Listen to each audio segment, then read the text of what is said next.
to stop the guns and for people to go back home and for mothers to heal from the rape and the atrocities, for the children to go back to school, to have hope.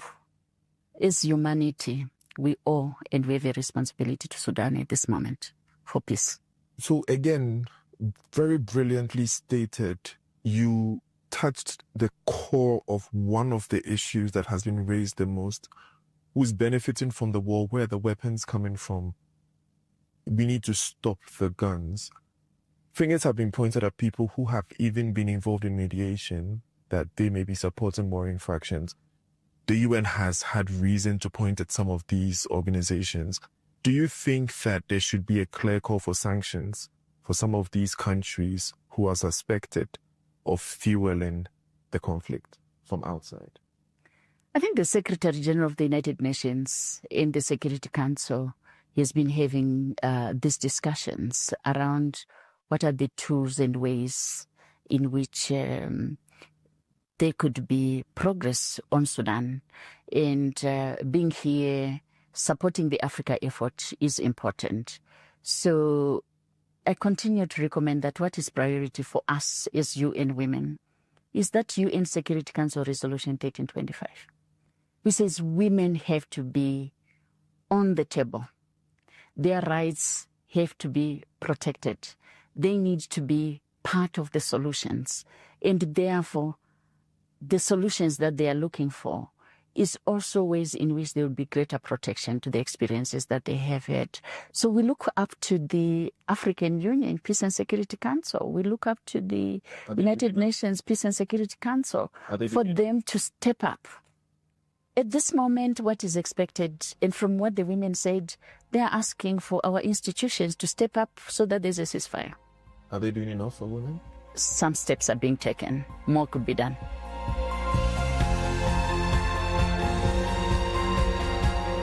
Thank you for listening to The Interview. You'll find more in-depth conversations on The Interview wherever you get your BBC podcasts, including episodes with Antonio Guterres, Secretary General of the UN, and Duma Boko, President of Botswana. Until the next time, bye for now.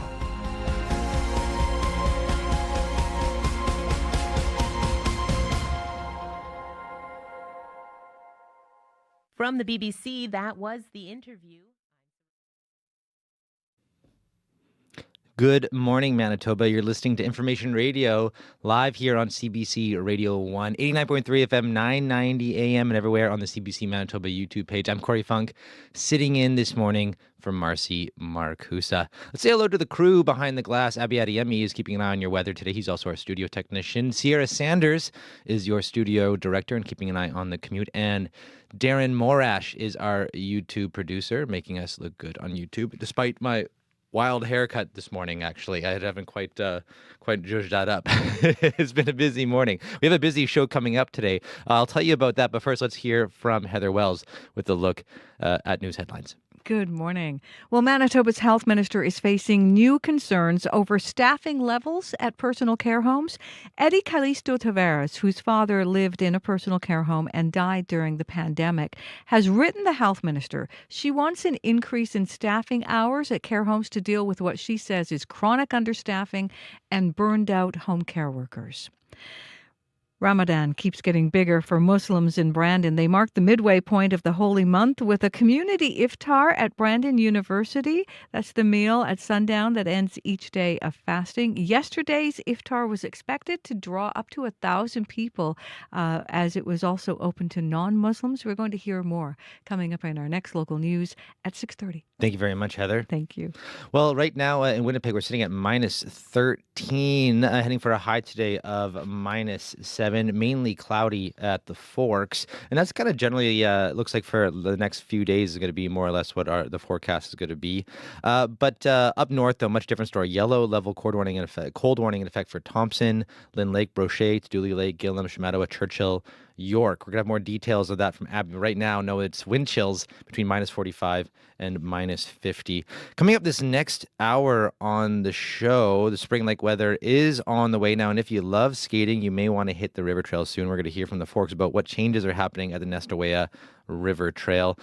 Also, we're going to hear a lot more about what's happening in Iran, destroying missiles, upending the regime, or something else. We're going to look at the reasons behind the U.S. military operation in Iran. We're also going to get a political side of things with Ryan Tumulty with our Ottawa Report. That's coming up after World Report.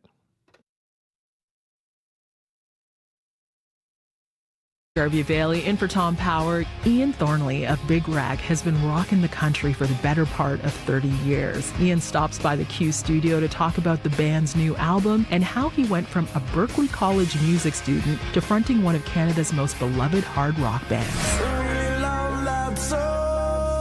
Q this morning at 10:30 in Newfoundland, and on CBC Listen or wherever you get your podcasts.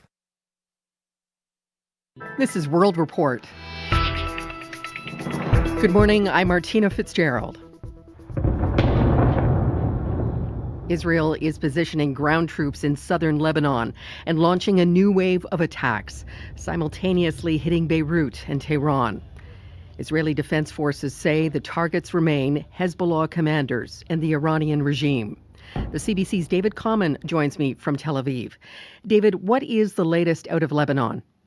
This is a considerable expansion, and it's happening not just in the air with ongoing bombardment between Hezbollah and Israel, but now Israeli ground forces are moving into Lebanon. They say to create a buffer zone in between Israeli communities that are being targeted and Hezbollah positions from where they are firing rockets and other projectiles.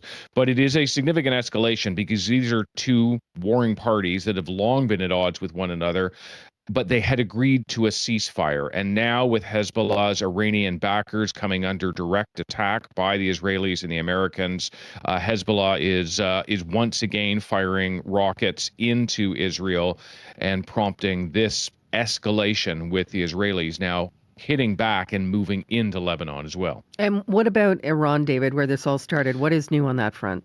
That is continuing with bombardments. The Israelis acknowledging that they have started airstrikes again today, targeting primarily long-range missile sites. So trying to degrade Iran's capability to fire weapons, which it continues to do so. The Israelis, no doubt, also continuing to target the top leadership of Iran, as they have done so, killing dozens of top officials in that country. And Israel, of course, has tended to coordinate their action with the Americans. And so it is likely the Americans are, as we speak, also carrying out operations across Iran. Hundreds and hundreds of sites have been hit by the Israelis and the Americans just in the past 4 days. And that looks set to continue for weeks to come. And we may expect to see today or tomorrow the naming of a new supreme leader for Iran. That person, no doubt, would then themselves become a target. Thank you, David. You're welcome. The CBC's David Common in Tel Aviv. In Washington, U.S. lawmakers will soon be getting their first briefing on the war in Iran. It comes as both the House and the Senate get set to vote on limiting President Donald Trump's military operations. The CBC's Kate McKenna joins me from our Washington bureau. Kate, what are we expecting? U.S. Secretary of State Marco Rubio is expected to be joined by Secretary of Defense Pete Hegseth, as well as the director of the CIA and the chairman of the Joint Chiefs of Staff. This is going to be a chance for the Trump administration to lay out its reasoning for starting the war in Iran. U.S. President Donald Trump has been criticized for not getting congressional approval before striking. Now the House and the Senate are likely to vote on a pair of bipartisan resolutions intended to limit Trump's power. Neither are likely to pass, with Republicans largely backing the president, and even if they did, Trump has veto power and Congress would not have the 2/3 majority required to overturn his veto. But Democrats say it's a push to get lawmakers on the record. Some early polls show this war is not popular, and the midterms are coming this fall. As you know, there have been mixed messages from the White House on why the U.S. got involved in this war. What can you tell us? That's right. In his first address, President Donald Trump said the military began combat operations in the face of imminent threats from the Iranian regime. He talked about state-sponsored terrorism and how the Iranian people should rise up and take back their country. Days later, though, the message seems to be evolving, with Rubio saying yesterday that they learned Israel was going to attack Iran and decided to strike preemptively in order to avoid retaliation on American forces. Democratic Senator Mark Warner says that doesn't constitute an imminent threat. There were threats towards Israel, although arguably even whether they were imminent. But the idea that we had to act at this moment, at this time, because of a direct imminent threat to the United States, I have seen absolutely no evidence of that. Top officials from the Trump administration say this war will not drag on for years and become the kind of war the president himself railed against when running for re-election. The CBC's Kate McKenna in Washington. Thank you, Kate. You're welcome. Defense Minister David McGuinty is defending Ottawa's support for the war on Iran. Ayatollah Khamenei has been for many, many decades a very, very powerful force for evil in Iran and in the region. McGuinty says Canada was not involved in the U.S. and Israeli attacks on Iran. He says Ottawa wasn't even given advance warning. McGuinty is with Mark Carney in Australia, the latest stop in the Prime Minister's effort to diversify Canada's trade partnerships. JP Tasker has more from Sydney. The Prime Minister and the government decided from the beginning of this that we would support this incursion. Defense Minister David McGuinty says Canada supports U.S. airstrikes on Iran, but the government is pushing for a diplomatic resolution to stop a major escalation of this conflict. We very much would prefer to see peace and a ceasefire. McGuinty also says the Liberal Party is a big tent and there's room for competing views on the war. As for this trip to Australia, McGuinty told reporters traveling with Prime Minister Mark Carney that Canada and Australia will discuss further defense cooperation during this state visit, something made more urgent by global insecurity. There's a new openness here in Australia to work with Canada, I would say that. It's been nearly 12 years since a Canadian Prime Minister visited Australia, something the government acknowledges is too long for such a close ally. JP Tasker, CBC News, Sydney. Canada's embassy in Dominican Republic says Canadians were involved in a deadly bus crash. On Sunday night, the bus slid off a road and into a ditch about an hour's drive from the Punta Cana resort area. Global Affairs Canada has not said how many Canadians were aboard the bus or what their status is. An Ontario couple is wondering where to turn after Indigenous ancestral remains were discovered on their property. The province has ordered a mandatory dig to determine more about the site and how best to lay the ancestor to rest. But as Kimberly Evany reports, the financial cost could be ruinous. It really just felt like a great place to get away. Christine and Dan Rayo bought their lakefront property in Wainfleet, Ontario, with plans to build a place to retire. But their renovation came to a halt when their foreman called. He said, "We've got a little bit of a problem." The crew had unearthed what turned out to be Indigenous ancestral remains. The Rayos were ordered by Ontario's Registrar of Burials to carry out a mandatory archaeological investigation and to determine how best to lay the ancestor to rest. The quote they received? $319,000. This is an insane amount of money. The couple applied to the registrar for help, citing undue financial hardship. They've been waiting for an answer for more than a year. I truly do not believe that homeowners should be completely responsible for that. Tanya Hill-Montour is an archaeological supervisor with 6 Nations of the Grand River. She says Wainfleet is situated on land known to contain archaeological remains or artifacts from the late woodland period, and estimates the found ancestor is at least 1,000 years old. She calls for an update to the provincial rules that say homeowners are on the hook to make sure people don't bury what they find. What's going to happen when the next person views this as, a problem or a financial burden? They're not going to want to do the right thing. Ontario's ministry overseeing the Registrar of Burials says the Rayo's application for financial help is still in progress. Kimberly Avenue, CBC News, Vancouver. This weekend, clocks spring forward for Canadians. It started as a wartime measure to conserve energy and has continued for more than a century. But now, British Columbia says it's ending the practice. Caroline Bargout has more. Saskatchewan is the only province that doesn't change its clocks every spring and fall. Now British Columbia is about to do the same, says Premier David Eby. This has been one of the longest debated and considered decisions perhaps in the history of British Columbia, and we are finally here, probably to the great relief of most British Columbians. March 8th will be the last time British Columbians change their clocks, and Juliana Akhtar isn't mad at that. Honestly, I'm a fan. I don't like switching back and forth. The flip-flop, it's not my favorite. As of November 1st, BC's time zones will be aligned with the Yukon year-round. In the winter months, the clocks will match those in Alberta and other regions on Mountain Time. And in the summer, it'll align with California, Washington, and Oregon. The Premier says it will be better for shift workers who won't have to consistently adjust their sleep schedules with the changing clocks. But there may be some growing pains, says University of British Columbia Associate Professor Werner Atweller. So there is a switch that may affect some people differently. We don't have necessarily good research on that, but we do have very good research that shows that the switching forth and back is harmful. The changes put BC's largest cities in sync with smaller communities, mainly in the northeastern part of the province, as they already observe Mountain Time. Caroline Bargut, CBC News, Vancouver. And that is the latest national and international news from World Report. I'm Martina Fitzgerald. This is CBC News.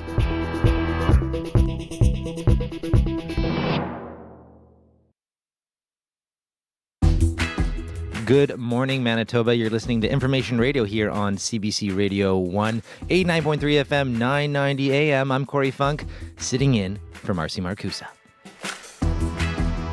Coming up this hour on the show, we're going to talk with a political reporter with the Toronto Star as the international community continues to react to the attack on Iran. He'll tell us about the response from our political leaders. Also, destroying missiles, upending the regime, or something else. We're going to look at the reasons behind the U.S. military operation in Iran. Also, coming up after 8 o'clock, I want to let folks know that we are going to have Industry Minister Melanie Joly joining us on the show. We're, of course, going to talk to her about Iran. We're also going to talk to her about the new defense strategy, the industrial defense strategy, and what that could mean for the defense industry here in Manitoba. But first here, this hour, we're going to talk about the river trail and what's changing as the weather changes. 6:11 right now. Let's check in with Heather Wells with a look at news headlines. Good morning. Well, about 100 people outside the downtown Dollarama yesterday, even blocking Portage Avenue during rush hour.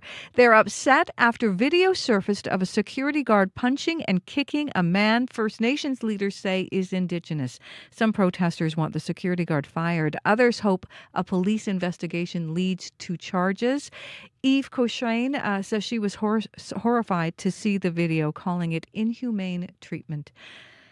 More than 1,000 people are expected in Thompson this week for the Manitoba Winter Games. Among them, athletes, coaches, parents. The executive director there says this is the third time Thompson has hosted the games, and competition is now underway in alpine skiing, archery, curling, hockey, and ringette. We'll take you there in our next local news coming up at 6:30. Thank you very much, Heather. Thank you. That's Heather Wells at our CBC News desk. So let's say hello to the crew. Sierra Sanders is our studio director as well. She's keeping an eye on the commute. We also have our friend Darren Morash, who is making us look good on YouTube this morning. We also have Abby Adiemi, who is our studio technician, keeping an eye on the weather. Good morning, Abby. Good morning, Corey. We're still tracking the yellow level cold warning, which remains in effect for a massive stretch of northern Manitoba this morning. We're talking about tracking this prolonged period of dangerous cold for the region from Thompson towards Lynn Lake to Dula Lake and all the way up to Churchill. We're expecting this life-threatening wind chills between minus 45 and all the way up to minus 53 this morning. And these values means frostbite can occur in less than 10 minutes on exposed skin. So you need to take it easy out there. And the sad part is this is really going to be staying around for most of for some days, so it's still going to be like this even for tomorrow and coming days. For Winnipeg right now, we're seeing temperatures hover between minus 13 and minus 14, cloudy outside.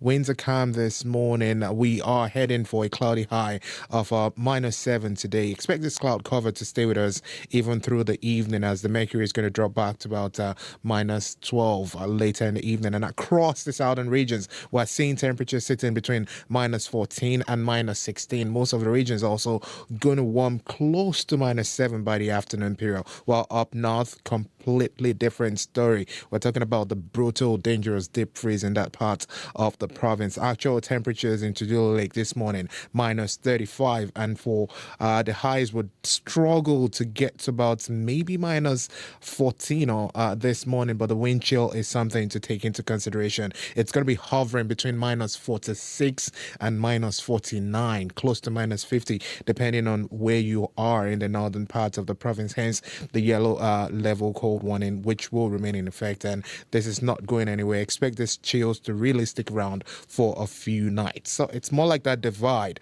The south still enjoying some, cloudy, calm conditions, while up north, life-threatening, really, really extreme cold there. Winnipeg, a kind of quiet morning for now, except for the cloud. We are hovering around minus 14. Thank you very much, Abby. Thank you. That's Abby Adeyemi. Sierra Sanders is in with a look at the commute. Hello. Good morning, Corey. Nice and early in the morning, so not too much to come tell you about yet. Commuter line is quite quiet at the moment. But if that is not the case and there is something that is popping up on your commute, whether you are here in the city or out anywhere in the province out on the highways, give me a call on the CBC commuter line. That number is 204-788-3093.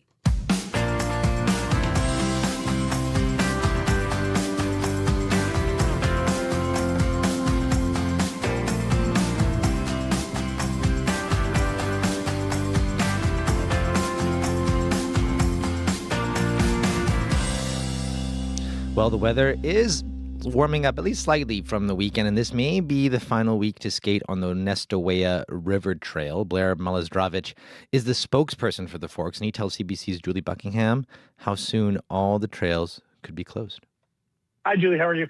Doing excellent. So break our hearts in a way, because I know that some people just love spending so much time on the river trail. What's got to shut down? Well, thanks for starting that on a rough note to break your hearts. Basically, right now, what we're looking at is today we close the Red River portion of the Nestawaya River Trail, partially because we're doing there's some maintenance work to remove the steel framing that housed the bridge counterweight system. So completing that work while the ice remains stable provides a safe and practical window for crews ahead of the spring thaw. Yes, it is going to happen eventually. So when will the closures occur?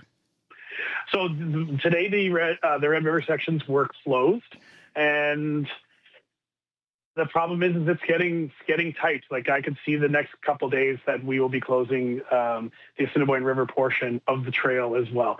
So if you're going to get down there, honestly, if you're going to get down there tonight, get down there tonight. Enjoy the river trail while you can.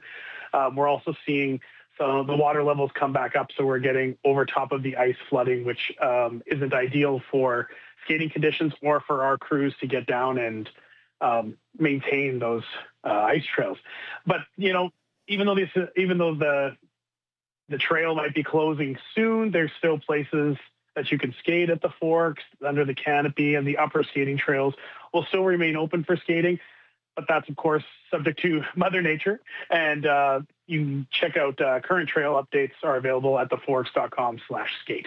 Right. And so that's what I was going to say. You can mend our hearts, but you've done that by explaining where there's still opportunities to skate. So how overall has the river trail conditions been this season? It's been a great season. It's just so impressive. Like, the river trail, it blows my mind. This is still only my first year working with the Forks, but just seeing how the community comes out and helps. Like, the river trail exists because of that care and support of the community. So it returns year after year. As the seasons begin to shift, safety guides every decision moving forward, but we couldn't keep the trail going as long as we can and in the gorgeous condition that we keep it in. That's all because of the community showing up and adopting a meter, or just enjoying it, getting the pictures out, getting the word out, just really getting down and making it their winter traditions. And I think that's maybe what some people don't appreciate is, you think about the Zamboni going around in a rink, and you watch it go around. It takes a couple minutes and you're gone. I mean, you're doing long stretches here, and keeping it is in as great a condition as possible when you're talking about natural ice does take a significant commitment. Well, the crazy thing is this year the trail stretched over 6 kilometers from Churchill Drive on the Red River to the Hugo Docks on the Assiniboine. So, I mean, and 1,270 meters of that length were adopted by the community. That's pretty incredible. It just shows how much people love it. So again, as a result of the bridge work that has to be done and this flooding that you have talked about on the Assiniboine, again, could we get to the end of the week on the Assiniboine stretch or maybe not? I mean, I'll tell you, everybody in that office is hoping we can keep the river trail as long as we possibly can. But the end of the week, I would definitely say that would be pushing it. So as soon as you can, if you still want a chance, I would get moving. All right. Are you able to give us an update on the historic rail bridge and the work being done there? No, not at this time. That was just basically something we had to just remove that giant weight, and then so we just had to take the steel frame that housed it. Okay, so people can see that kind of going on. Is that going to take some time? Yeah, it'll be a little bit. There's some barricades underneath the bridge as well because we have to access it, as we lower things. So the barricades will be up. All right. One more time, give people where they can get the trail conditions, because we certainly don't want anyone on it when it is closed for safety reasons. Yeah, so you can just check out the Forest Trail conditions. You can search that and it'll pop right up for you. That's Blair Malistravich. He's a spokesperson for the Forks. He was speaking with CBC's Julie Buckingham yesterday. Do you agree with me on this? Yes. Wait a minute. Am I talking to myself? When we debate online, we may as well be talking in an echo chamber. CBC is changing that. Manitoba Talks, a matching software that brings together people with opposing views. Different views, one conversation. Sign up today and challenge your perspective at cbc.ca/MB Talks. Breaking tonight. Every day. The tariffs are very good. They're very powerful. Canadians are always ready when someone else drops the gloves. We bring context to chaos. What are the consequences of this action? We must retaliate. In our own backyard. Come on! Plane crash! And beyond our borders. It's the scene of an airstrike. You're gambling with World War III. Negotiations are ongoing. From the source you can trust. It's time to dig deeper into the story. The National, Canada's newscast. Tonight on CBC. 6:20 right now on Information Radio. I'm Corey Funk, sitting in for Marcy Marcus while the joint U.S.-Israel military operation in Iran is still ongoing. In a briefing yesterday, U.S. Secretary of War Pete Hegseth said the initial strikes were not about regime change, but, quote, the regime sure did change, unquote. Here's a part of what he had to say. America, regardless of what so-called international institutions say, is unleashing the most lethal and precise air power campaign in history. B-2s, fighters, drones, missiles, and of course, classified effects. All on our terms, with maximum authorities. No stupid rules of engagement, no nation-building quagmire, no democracy-building exercise, no politically correct wars. We fight to win, and we don't waste time or lives. U.S. President Donald Trump has said the attack was about destroying Iran's missile and nuclear capabilities and its navy. And with more on America's involvement in this conflict, I'm joined by Story Hinckley, national political correspondent for the Christian Science Monitor. Good morning. Good morning. So now that the conflict has been ongoing for several days, is it any clear to you why the U.S. launched this military operation at all? So at first, the official communication was pretty slow to come out of the White House in Washington. But yesterday, we did get a series of live comments from administration officials. Both Secretary of Defense Pete Hegseth and Secretary of State Marco Rubio have said that the goal is to destroy Iranian offensive missiles and their navy, both of which they say Iran could use like an umbrella to protect their nuclear weapon development. So by building up such an arsenal of missiles, they say it would make impossible for anyone to do anything about their nuclear program. But the comments have, again, been a little bit contradictory. We had Hegseth say that the attack was, quote, surgical to this end goal of missiles, but he also said that it was retribution for a war in America that Iran has pursued for the past 40 years. And while he said it's not a regime change war, he said the regime did change. Both him and Rubio have called on the Iranian people to take advantage of this opportunity. Trump has said that this conflict could last 4 to 5 weeks. Last night, he posted online that the U.S. has the capability, the missile stockpiles for quote, forever wars.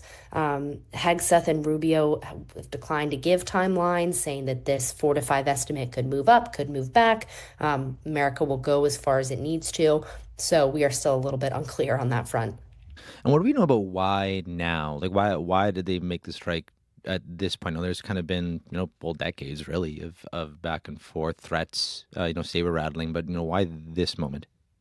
Right, exactly. We got a little bit of clarification yesterday on this. Secretary Rubio was asked the why now question, and he pretty much said that the timing was dictated by Israel. He says that they knew any attack by anyone against Iran would make Iran retaliate against America. So when they got the heads up that Israel was going to attack Iran, the U.S. responded preemptively. Rubio has said that, quote, the U.S. went proactively in a defensive way. So it sounds like Israel was leading the charge here, which has, again, become a more dividing issue within the Republican Party, who don't really like the sound of that. We've, of course, talked a lot about the impacts that this has had in Middle East, in the region, in the Gulf region. But how much support does Donald Trump have for this action, at home in the U.S., particularly from his fellow Republicans? So early polling shows that an Iran conflict is not popular. Reuters poll shows that only 1 out of 4 Americans approve. Half of all Americans say Trump is too willing to use military force. And of course, on the minds of everyone in Washington is the upcoming midterm election season that's fast approaching in November. Republicans have razor-thin majorities in Congress. They were already facing an uphill battle. And, Trump's approval rating is in the mid-30s. Voters are still really frustrated with inflation, affordability. Those were the top issues in the 2024 election. And it doesn't really feel like those issues have improved in his first year in office. And with the price of oil rising with this conflict, this is unlikely to help that. So then what do you think could happen then if his base becomes, even more divided on this, especially if the war escalates? Well, the White House and Republicans in Congress are aware of how razor-thin their majorities are. So, we'll have Congress voting on a war powers resolution this week, which is unlikely to pass. It would take some power away from the president on this and give it back to Congress, but it's unlikely to pass, although it will still get all members of Congress on the record on this, which will likely, we will see this as a campaign issue. But I think that the big decisive factor for how fast and how steep public opinion declines on this is the duration of the conflict, how long it wages on. Americans do not have the appetite for another endless Middle Eastern war, and as well as boots on the ground. That seems to be a red line for other Republicans as well. Yeah, and yesterday we heard Pete Hegseth saying this would not be an endless war, but at the same time, he didn't give a timeline either, right? So what's preventing this from, becoming, a prolonged forever war, really? Well, that's unclear at this point. We will see probably in the coming days or weeks. I think that, again, if this really does become a prolonged conflict, public opinion will decline further, which, of course, Washington is watching. They're aware of their margins in Congress, and with a lot of Americans, even a lot of Republicans, MAGA social media influencers saying we need to fix issues domestically and not be engaged in conflicts around the world. They will be watching this closely. We've seen the White House press secretary just in the last 24 hours sort of begin a social media campaign responding to a lot of Republicans who are voicing their frustration. So we'll see if that continues as well. And is that what you're seeing? Because usually often what you'll see is Trump does something, and then the MAGA social media influence world will find ways to spin it in a way that fits the president's narrative, right? But are you actually seeing dissent now amongst MAGA influencers? You are. And I think that it's probably comparable to we saw a big similar fissure within the MAGA world over the Epstein files. Really, you saw unprecedented pushback on the president, how he handled that situation. And this is somewhat reminiscent of that in the sense that you are seeing dissent from people who typically have been in line with everything the president is doing, but they are very unhappy with how this has gone about. So again, anytime that there is serious fissures within the MAGA movement is a time to pay close attention because they are infrequent. Well, Story, thanks for your time. Really appreciate it this morning. Of course. Story Hinckley is a national political correspondent with the Christian Science Monitor. We reached her in Richmond, Virginia. Local news is in decline across Canada, and this is bad news for all of us. With less local news, noise, rumors, and misinformation fill the void, and it gets harder to separate truth from fiction. That's why CBC News is putting more journalists in more places across Canada, reporting on the ground from where you live, telling the stories that matter to all of us. Because local news is big news. Choose news, not noise. CBC News. Well, I don't know if you heard the news about BC ending daylight savings. So coming up Sunday is the last time the BC will ever change its clocks ahead. And after that, it just stays there forever and ever. It's going to join Saskatchewan as being the second province now to not take part in daylight savings time. So we want to hear from you. BC's changed. Do you think Manitoba should follow suit? You can give us a call, 204-788-3205. That's 204-788-3205. And bonus points if you have an interesting daylight saving story about how it's impacted you, whether you're a parent or everyone has a story about about daylight savings. 204-788-3205. Tell us, what do you think? Should Manitoba follow suit and join BC in changing and not doing daylight savings? We want to hear from you. Right now, though, time for your CBC Winnipeg News. This is CBC News. Good morning. I'm Heather Wells in Winnipeg. At 6:30, it is minus 13. A little bit cooler today than we were yesterday. Mostly cloudy with a high of minus 7. And there is a cold warning for parts of northern Manitoba, including Flin Flon, Thompson, and Churchill, with wind chills approaching minus 50. Well, angry protesters temporarily blocked Portage Avenue yesterday.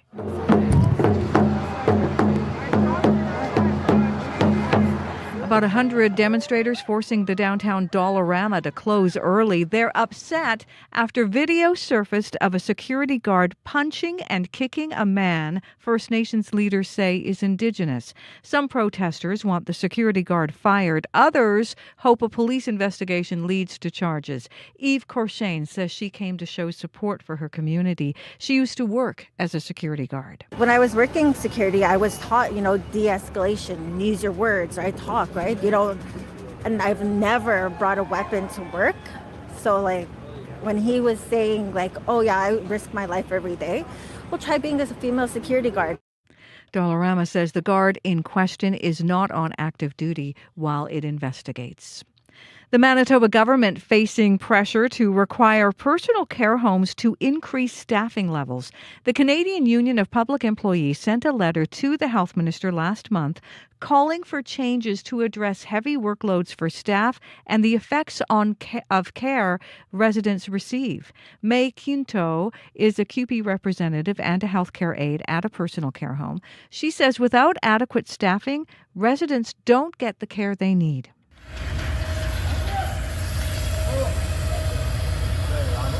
And we do not have that quote from Quinto, but we will bring that to you later. QP wrote the health minister asking that Manitoba increase staffing at care homes to at least 4.1 hours of care per resident each day. That is an increase from the current 3.8 hours. Well, buildings are burning in downtown Lebanon. Firefighters spraying down piles of rubble after Israel launched a new round of strikes on the suburbs of Beirut as the military continues targeting Hezbollah facilities in that city. Israeli troops are being ordered to take more ground in southern Lebanon. Israel's also stepping up strikes on military operations in Iran. And the Iranian Red Crescent Society says at least 787 people have now been killed since the start of the war. To the Dominican Republic, where there's been a crash involving a tourist bus with Canadians on board. Sunwing Vacations confirms a bus transferring guests from Punta Cana Airport to their hotels was in a traffic incident resulting in casualties. Local media there say 2 foreign nationals died and at least 19 others were injured, but it is not clear if the deaths involved Canadians. You can hear the latest national and international news coming up on World Report at 7. The lawyer of a man accused of beating his mother to death in 2019 cast suspicion on the woman's co-worker during cross-examination yesterday. CBC's Austin Shebekayek reports. Pretty good, but not foolproof. That's how a lawyer described a man's alibi in his coworker's 2019 killing. CBC News is not naming the woman to protect the identity of her son, who was 16 at the time. He's charged with second-degree murder in connection to her death. His lawyer, James Lockyer, is arguing his mother's coworker is an alternative suspect because she'd expressed concerns about him after filing a sexual harassment complaint against him. The man testified that she showed romantic interest in him and asked if he was interested in older women. Jurors also watched surveillance footage that showed him entering and leaving work on the morning that she died. Lockyer previously said the man's military experience would have enabled him to leave his workplace undetected. On Monday, he said the man either slipped out of the building that morning to kill her or had someone else do it. The man replied, "That's wrong." The trial is scheduled until March 13th. Austin Shebekayek, CBC News, Winnipeg. Ramadan keeps getting bigger for Muslims in Brandon. They mark the midway point of the holy month with a community iftar at Brandon University. The communal meal at sundown ends each day of fasting. Meher Mithal is on the board of the Brandon Islamic Center. He has been in the city for 12 years. I didn't expect it to grow this fast. Within 10 years, I think we've almost tripled in the amount of Muslim brothers and sisters that we have within Brandon and the Westman region. So it is definitely nice to see people from different walks of life, different cultures, different countries kind of congregate together and celebrate. Yesterday's iftar was expected to draw upwards of 1,000 people. It was also open to non-Muslims, including special guest Premier Wab Kinew. More than 1,000 people are expected in Thompson this week for the Manitoba Winter Games, among them athletes, coaches, and parents. Executive Director Todd Harwood says his ties with these games go back decades. I've kind of been a games junkie. I was an athlete in the 1994 Manitoba Winter Games. I've served as mission staff. From my experience in 2018, we had so many people come here, and we were able to change hearts and minds about Thompson. People come to see our facilities, they're top-notch, and you're treated like gold when you're here. This is the third time Thompson has hosted the games. Competition is underway in alpine skiing, archery, curling, hockey, and ringette. More sports start up at the games later this week. And you can find more news, as always, at cbc.ca/Manitoba. Thank you very much, Heather. Thank you. You know what I just learned today, actually, Heather?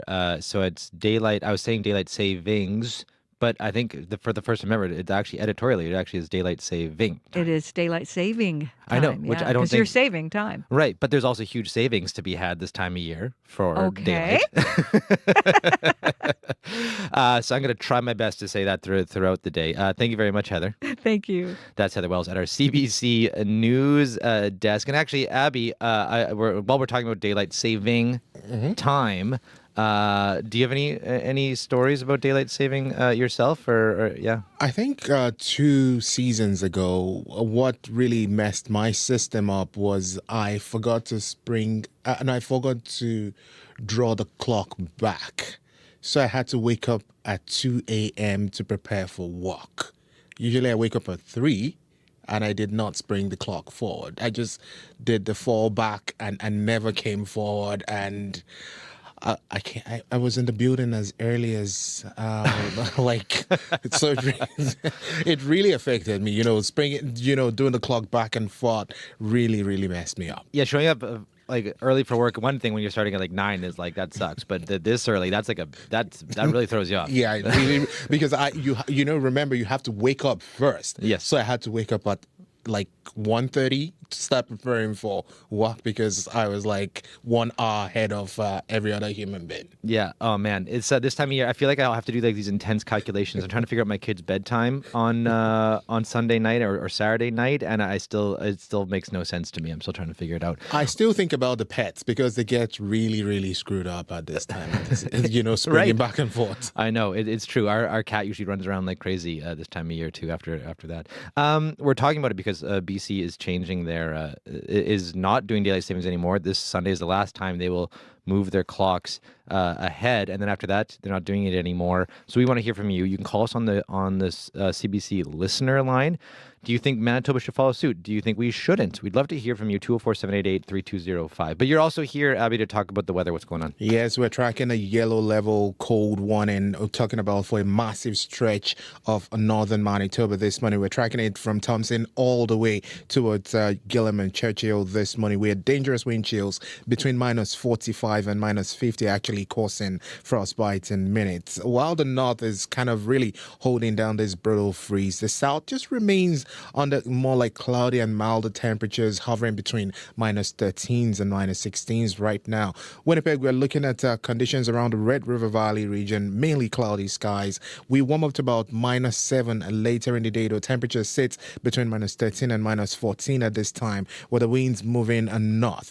Nothing too serious in the forecast, but the wind chill around minus 22. That should ease by the afternoon period. Now, tracking it from Morden all the way towards Headingley, we're seeing temperatures also around minus 13 at this time, cloudy, high of minus 6. The Westman, the Parkland, the Interlake region, all these regions hovering around minus 14, cloudy conditions. We will see highs between minus 7s and minus 8s in most of these regions. And if you go into the northern part of the province, the powerful influence surrounding communities near minus 23 at this time. We're spotting light snow there. That should end by the afternoon period. They warm up to about minus 14. Then in the warming zone where we have Thompson, Churchill, Gillam, Lynn Lake, and all the way towards Tudor Lake this morning, we're tracking temperatures around minus 29. Light snow there. Wind chill around minus 46. Lynn Lake, Gillam, Tudor Lake, we're looking at wind chill close to minus 53 for those regions, while in Churchill, we're seeing the wind chill close to minus 49, with actual temperature around minus 34. So overall, we have this split across the seasons. The south kind of enjoying some mild temperatures, but cloudy, while up north still stuck in the deep freeze. Winnipeg right now, minus 13, light breeze, which is might see temperatures warm up to between minus 4 and minus 7 later in the southern part of the province. Thank you very much, Abby. Thank you. That's Abby Adeyemi. As for your commute, it's been pretty quiet so far. We haven't heard of any major issues out there, but you can give us a call on the CBC commuter line. Sierra Sanders, our studio director, is standing by to take your call at number 204-788-3093. Well, 6:40 right now, and Christy Lee Ramlakan is here with the Business Report. Good morning. Hey, good morning, Corey. So the war in the Middle East sending shudders through the global energy market. So what could this mean for Canadians? Yeah, so oil prices are up more than 6% right now, and European natural gas futures are spiking more than 40% after the shutdown of a major gas supplier. And gas prices have inched up here in Canada as the North American oil market is reacting to the escalating tensions. So experts say if you're filling up your gas tank this week, higher prices could last as long as the conflict continues to disrupt oil tankers. From accessing the Strait of Hormuz, one of the world's busiest and most important shipping routes. So several oil tankers passing through the strait were hit by projectiles and drones over the weekend. And as of Sunday, more than 150 commercial vessels have dropped anchor in the Persian Gulf to avoid collateral damage. And those preventative measures are stopping about 15 million barrels per day of crude oil from reaching their markets. So for more on this, here's Jeremy McCrae, who is the Managing Director of Energy Research at BMO Capital Markets. Probably fill up before you start to really see the gas prices, impacting the price of fuel up here. But, there's going to be lots of volatility with your gas prices here, probably over the next couple of weeks. And unfortunately, there's no outright certainty of where these oil prices may end up going higher or where they may drop and when they may drop or when they may go higher. So a lot of uncertainty here. However, the Canadian oil patch tends to gain from higher prices because Canada's relative stability during geopolitical volatility is considered a benefit to buyers. Now, next, let's talk about travel here. So the industry has also been upended by the war. What's the latest on that? Yeah, that's right. Now, several international airlines cautiously resumed a small number of flights from the United Arab Emirates yesterday, offering some relief for travelers stranded by these sweeping airspace closures. The partial restart comes after days of near total shutdowns at some of the world's busiest aviation hubs. Global travel relies heavily on these Gulf airports, so the disruptions have rippled far beyond the conflict zone, stranding travelers across multiple continents. But more than 80% of the flights scheduled to and from Dubai are still canceled, and about 13,000 flights into and out of the Middle East have been canceled since strikes started on Saturday. Now, Global Affairs Canada has told Canadians in the region to shelter in place or to consider leaving through land borders if it can be done safely, but not to expect government assistance departing. So while Emirates resumed a small number of flights last night, it warned the schedule could change on a moment's notice. And Air Canada has also suspended flights to Tel Aviv and Dubai until March 23rd. And finally here, we're actually about to see some consolidation in the streaming world. Yeah, so you know what? Usually when we talk about streaming, it's like another announcement of yet another platform that people have to pay for, right? Yep. But you know what? We are set to see some streamlining with Paramount's deal to buy Warner Brothers Discovery. So during Paramount's first investor call since emerging victorious in the bidding war over Netflix, CEO David Ellison shared following the merger, Paramount Plus and HBO Max will join to form a single streaming platform. So he says across the two platforms, there are over 200 million subscribers in more than 100 countries and territories. The combination would mark one of the most significant integrations yet in the streaming wars, and a combined streaming service would unite the two companies' marquee franchises, from HBO's Game of Thrones and The Sopranos to Paramount's Yellowstone and Star Trek franchises. But many Canadians watch HBO Max through Crave, which is owned by Bell, so it's not yet clear what this is going to mean exactly for Canadian viewers. Also, yeah, curious if prices will go up or down with consolidation too. It's tough to know. Yeah, that's right. Is it just going to be the same price for, the one platform that you're paying for the two different ones? Who knows? Yeah, who knows? Watch, one day it's all just going to consolidate. It's just going to be like watching cable back in the 90s all over again. Honestly, like on my smart TV, I feel like I have that already. I feel like they kind of combine sometimes into like a guide where you can like watch a bunch of stuff, but it's like different streamers sometimes in the different channels. It kind of is. And also, I'm cheap, so I pay for the ad version. And so it's just like having commercial breaks like the good old days too. So it's it really is, it's all just coming around full circle, isn't it? Well, thank you very much, Crystalie. Thanks, Corey. That was Crystalie Ramlakan with your business news.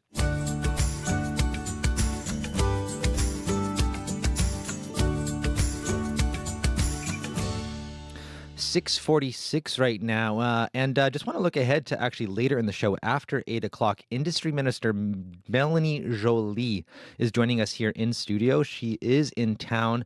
She's got a couple events going on. She's going to be doing a ribbon cutting at New Flyer today, and then tomorrow she's going to be doing a talk for the Manitoba Chamber of Commerce, all about Canada's industrial defense strategy and Manitoba's role in it. So we're going to talk with her about that, but also talk about some of the other issues going on in the world. She joins us in studio after 8:10. But right now here on Information Radio, Mark Carney says Canada supports the latest U.S.-Israel action in Iran and shares concerns about Iranian nuclear proliferation. At the same time, the Prime Minister says Canada does not intend to be involved in any military operations and would like to see a diplomatic solution as the repercussions of the weekend's U.S. and Israel-led strikes spill over into the rest of the region. And questions around Iran's political future hang in the air. The CBC turned to Bob Rae for his view of Canada's role in finding long-term solutions for peace. Bob Rae is Canada's former ambassador to the United Nations. Canada's not going to do this alone, but Canada needs to be looking at how can we together through the G7, through other countries in the region with whom we have very strong relationships, how can we create a frame that says, okay, what do you think the end game is? And it's something we have to say to both our American friends as well as to the Israelis and others. This conflict is spreading. It has the potential to cause substantial economic damage if the Straits of Hormuz are closed. And a regime that is cornered and is hit as badly as it has been over the last couple of days is not a regime that's likely to do anything than just fire back as desperately and as strongly as they possibly can. And so we do have to understand the risks that are being run when you start a war in the way in which this one has been started. It is going to be challenging to get us to a situation when we can talk about, what does a victory look like? How quickly could a change in government take place realistically? And I know people say, oh, now that the bombing has started and the supreme leader is dead and his whole team is dead, that gives us great cause for hope. Well, strategy without resources is not called hope. It's called hallucination. We need to understand what it actually takes to do the tough things that people talk in very loud language about what they want to do. The reality is getting Iran military nuclear capacity, the capacity of its missiles down and under control is something that requires agreement from those people who are in positions to enforce an agreement. How do you get there? Right now, we're far away on all sides. Solutions have to be found that ultimately have a chance of succeeding. So we've got to understand that a purely military solution is not likely to have a long-term lasting impact on the region of a positive kind. And we're beginning to see the depth of the ferocity of the response that's coming from both sides. And you need to ask yourself the question, is this really going to produce a solution that's going to make us all more secure? We all would love to see a democratic, pluralistic Iran. But you have to continue to ask yourself the question, how is that going to happen? It isn't going to happen as a result of a bombing campaign from the air. The willingness on the part of nation states to engage in a boots on the ground strategy in Iran is not going to work. Look at what happened in Iraq. Look at what happened in Afghanistan. We have to learn some lessons for how we deal with countries that are facing this level of extremism and this level of terrible governance and terrible treatment of women and denial of human rights. We went into Afghanistan thinking we were fighting for freedom and for better governance, and we ended up with the Taliban back again. So we've got to be careful to learn from mistakes and also to learn some common sense lessons. There's no evidence anywhere in history of a country being bombed into regime change from 50,000 feet. It doesn't happen. That was Bob Rae, Canada's former ambassador to the United Nations. U.S. Secretary of War Pete Hegseth on Monday didn't give specifics when asked about the ultimate goals of the operation in Iran, how long it might last, or what successes would look like. He said revealing such those objectives would actually disadvantage U.S. forces. 6:51 right now, and let's keep talking about politics, particularly Canadian politics. The Prime Minister remains on his latest trade mission, having left India yesterday for Australia. It was on the second day of his trip that U.S.-Israeli military strikes started in Iran. And for more on how Canada is positioning itself, we have reached Ryan Tumulty. He is a political reporter with the Toronto Star. Good morning. Good morning. So how's Canada positioned itself in the wake of the U.S.-Israel attack on Iran? Yeah, so, the Prime Minister came out sort of right away with a statement that I would describe as broadly supportive of the U.S., certainly raised some reservations about how this was handled, I think, but without really condemning the U.S. or Israel for this attack, which we have seen from other allies, from other countries. And certainly, I think, emphasize the need to protect civilians, emphasize the need to seek out diplomatic solutions, but also emphasize that the Iranian regime is, very much a concern, and that it was something that certainly the Canada was not coming to the defense of the Iranian regime for sure. And how is that different from what the Conservatives have said about it? Interestingly, I mean, if we think about our politics, it was not all that different from what the Conservatives have said. Pierre Poilievre also came out with a statement more or less right away. He emphasized that the Iranian regime is a state sponsor of terror, that its nuclear program could not be allowed, that it had targeted Israel, our ally. And he also, put a lot of pressure. He also put a lot of emphasis on the fact that, of course, Iran downed a civilian airliner in 2020, fired missiles on a civilian airliner on which 55 Canadians were on board and died. So, a tremendous loss of life there. And I think that was the essence of Pierre Poilievre's statement, emphasizing that, the Iranian regime needed to be changed. And so very similar to Carney, maybe more steadfast and more, more resolute with the U.S. and Israel, but certainly sort of on the same lines.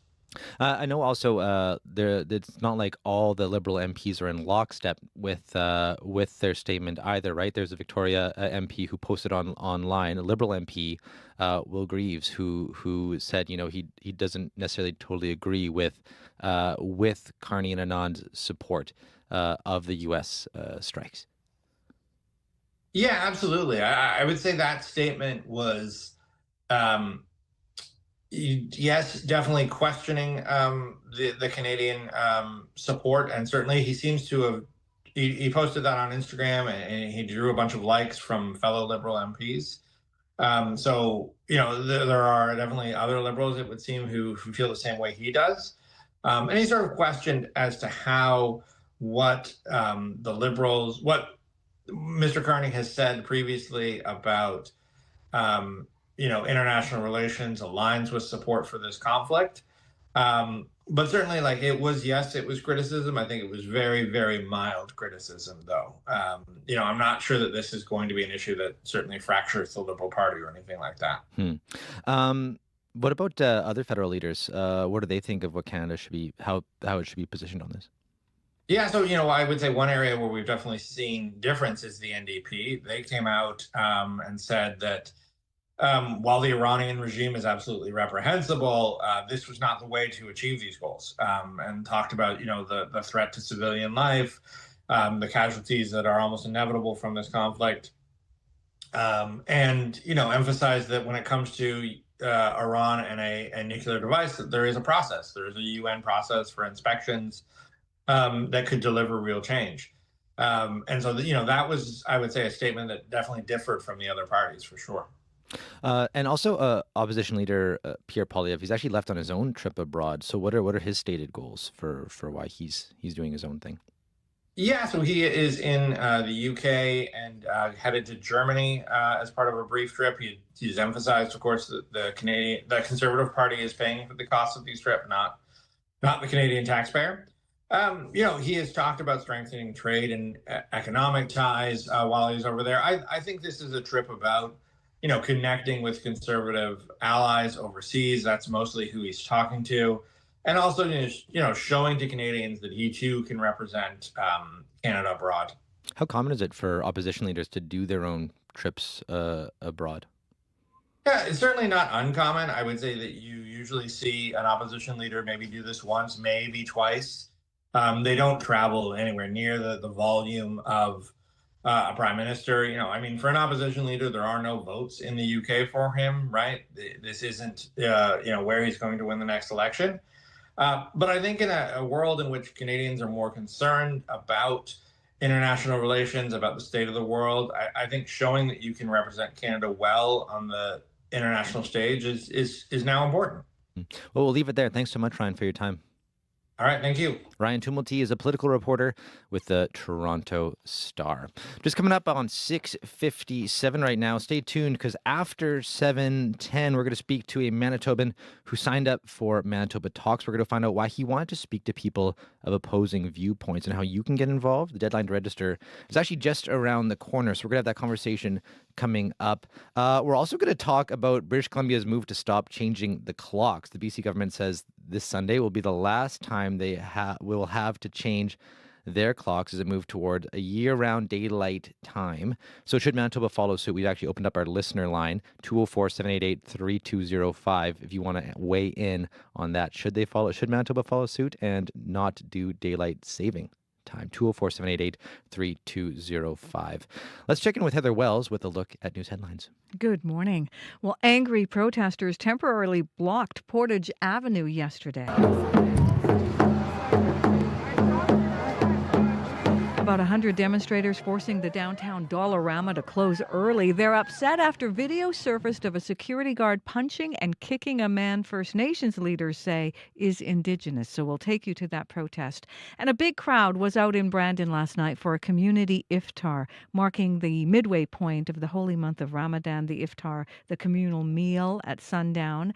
22-year-old Amna Farouk says the events become more diverse in Brandon, with Muslims from many different countries. We'll hear more in our next local news coming up at 7:30. Thank you very much, Heather. Thank you.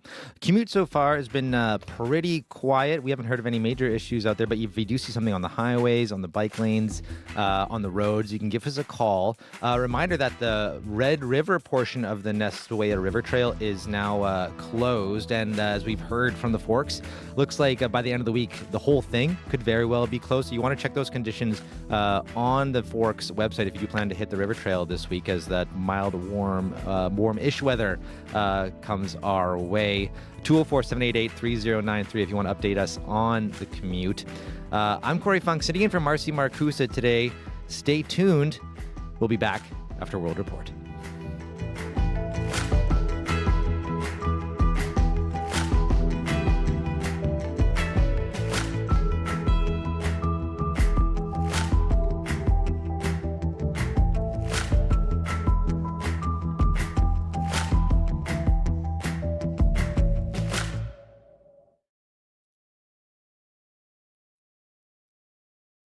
On the Current. There's so much emotion that goes into it because your whole life is all about that performance. The figure skater Elvis Stojko knows the thrill of winning championships, but he also knows what it's like not to reach the top of the podium at the Olympics when the country wants a gold medal.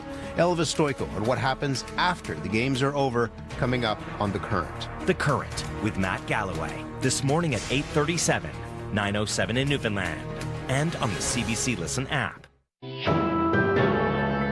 This is World Report. Good morning, I'm Martina Fitzgerald. Israel is launching more attacks on Lebanon.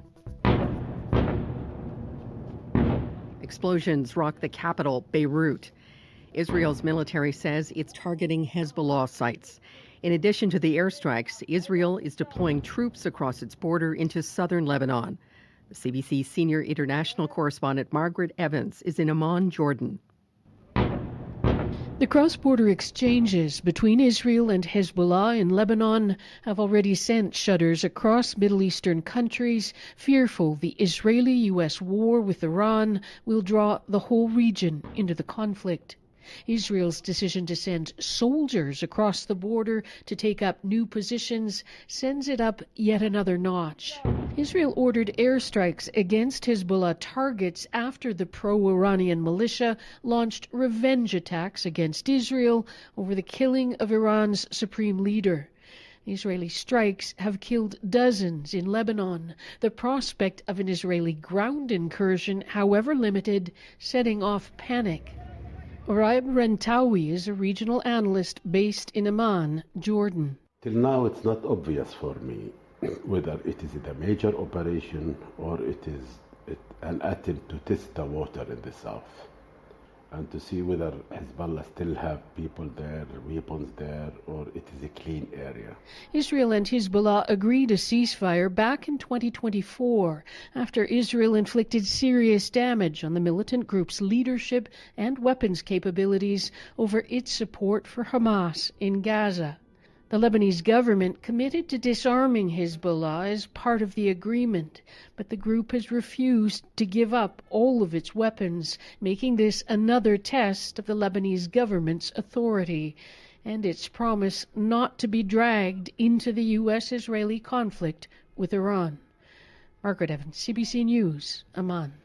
The United Nations Human Rights Office is calling for an investigation into a strike on a school in Iran. Iranian state media say more than 160 people were killed, many of them children. Ravina Shamdasani is a spokesperson for the UN Human Rights High Commissioner. The High Commissioner calls for a prompt, impartial and thorough investigation into the circumstances of the attack. The onus is on the forces that carried out the attack to investigate it. We call on them to make public the findings and to ensure accountability and redress for the victims. The girls' school in southern Iran was hit on Saturday, the first day of U.S. and Israeli airstrikes. U.S. Secretary of State Marco Rubio says American forces would not deliberately target a school. Israel says it is investigating.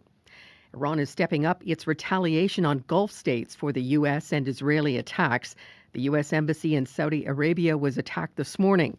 In the United Arab Emirates, major tech infrastructure is also being targeted. As Megan Williams reports, governments across the region are scrambling to shore up defenses.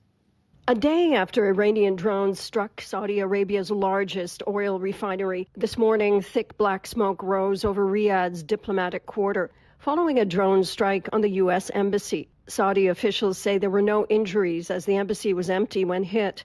They condemned the attack and said the kingdom reserved the right to respond.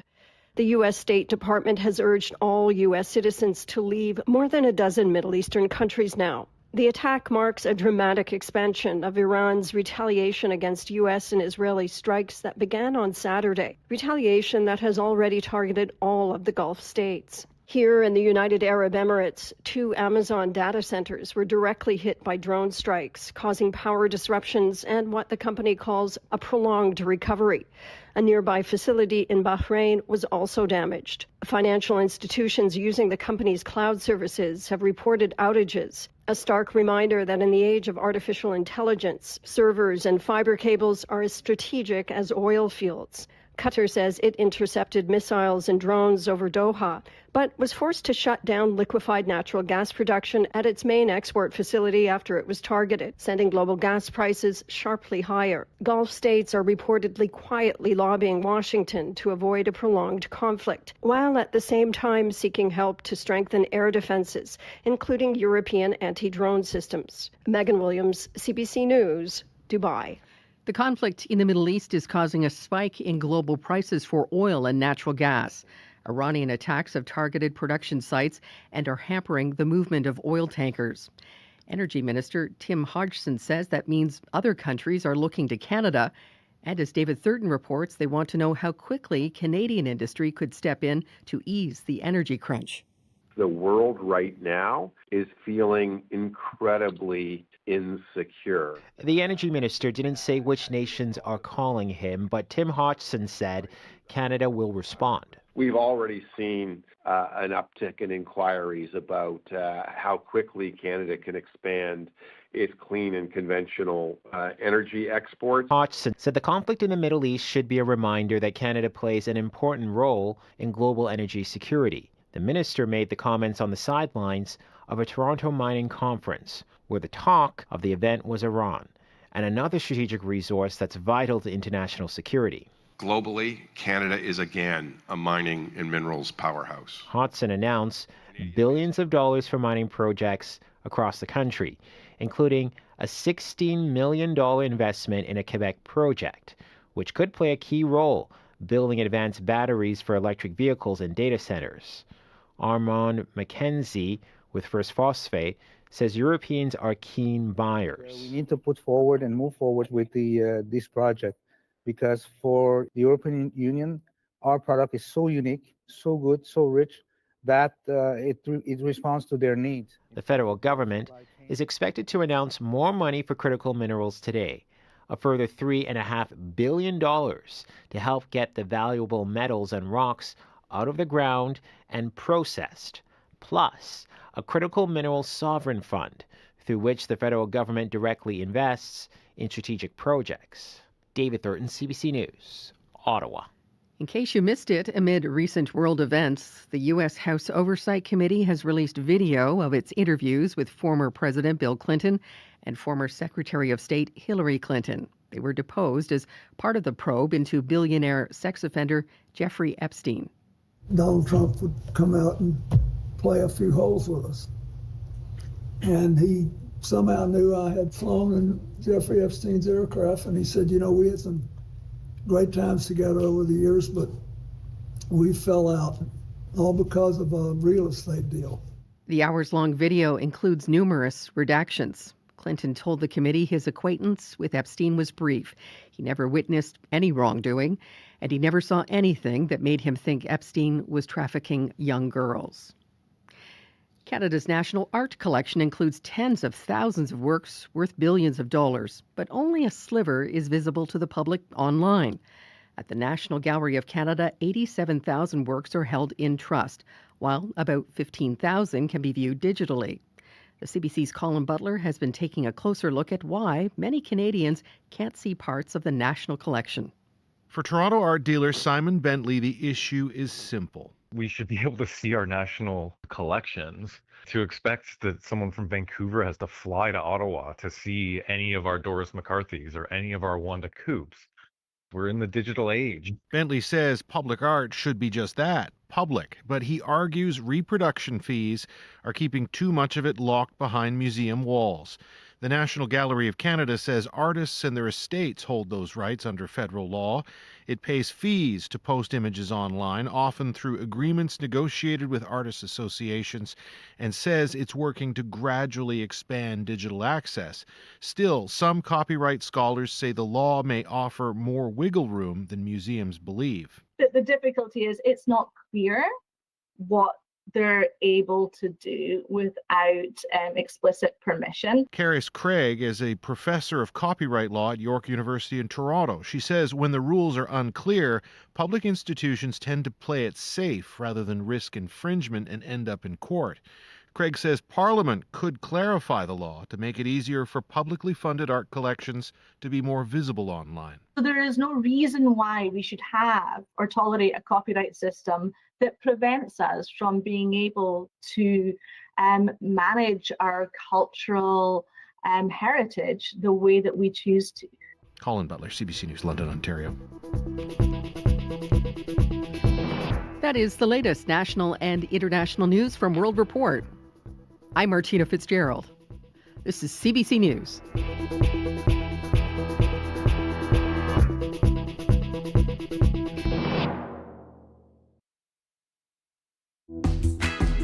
Good morning, Manitoba. You're listening to Information Radio here on CBC Radio 1, 89.3 FM, 990 AM, and everywhere on the CBC Manitoba YouTube page. I'm Corey Funk, in for Marcy Marcusa. Coming up this hour on the show, a video of an altercation in a Winnipeg Dollarama has been spreading online. The video shows a security guard punching another man while he's on the ground. We spoke to the Assembly of Manitoba Chiefs Grand Chief, Kyra Wilson, who says the man being punched is Indigenous. Here's what she had to say. What we continually see is that Indigenous people, First Nations people are being targeted, and we are going to make sure that changes because everyone needs to feel safe anywhere they go. We're going to hear more from Kyra Wilson coming up later this hour. But first, here on the show, creating space for respectful conversation across political divides. That's what Manitoba Talks is all about. We're going to hear from one Manitoban about why he signed up. Also, we're going to have an interesting conversation with a doctor this hour as well about the impacts of daylight saving time, especially now that BC says they are ending it after Sunday. We also want to hear from you on the listener line if you want to weigh in. Should Manitoba follow suit and end daylight saving time as well? You can give us a call, 204-788-3205. 7:11 right now. Let's check in with Heather Wells with a look at news headlines. Good morning.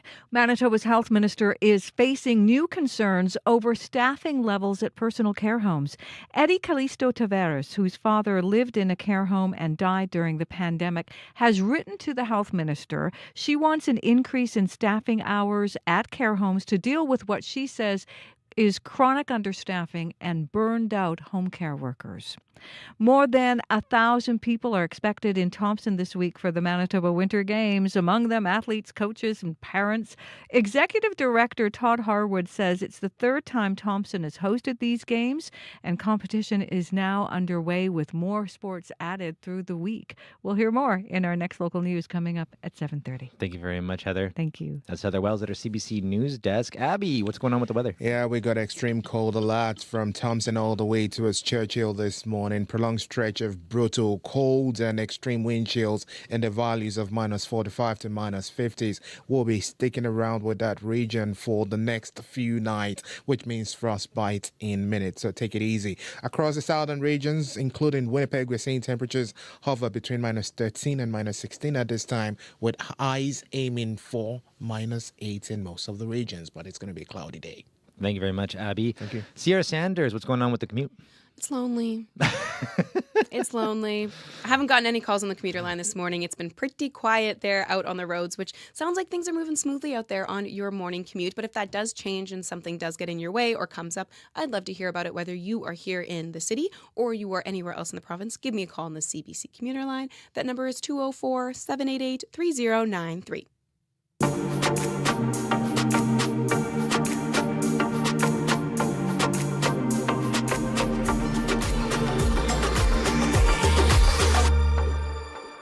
7:13 right now. Well, next on the show, how comfortable are you answering this next set of questions? And you can only answer yes or no. Okay, ready? Here we go.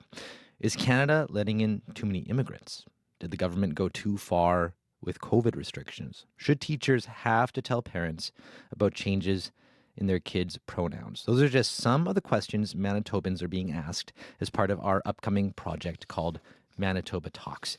And based on your answers, you will be matched with someone who responded differently. The goal is to match Manitobans of differing political viewpoints so they can have respectful dialogue and hopefully deepen our understanding of each other. My next guest is one of those people who signed up for Manitoba Talks. Caleb Fletcher is 24 years old and from Portage La Prairie, and I spoke with him yesterday and asked him why he signed up.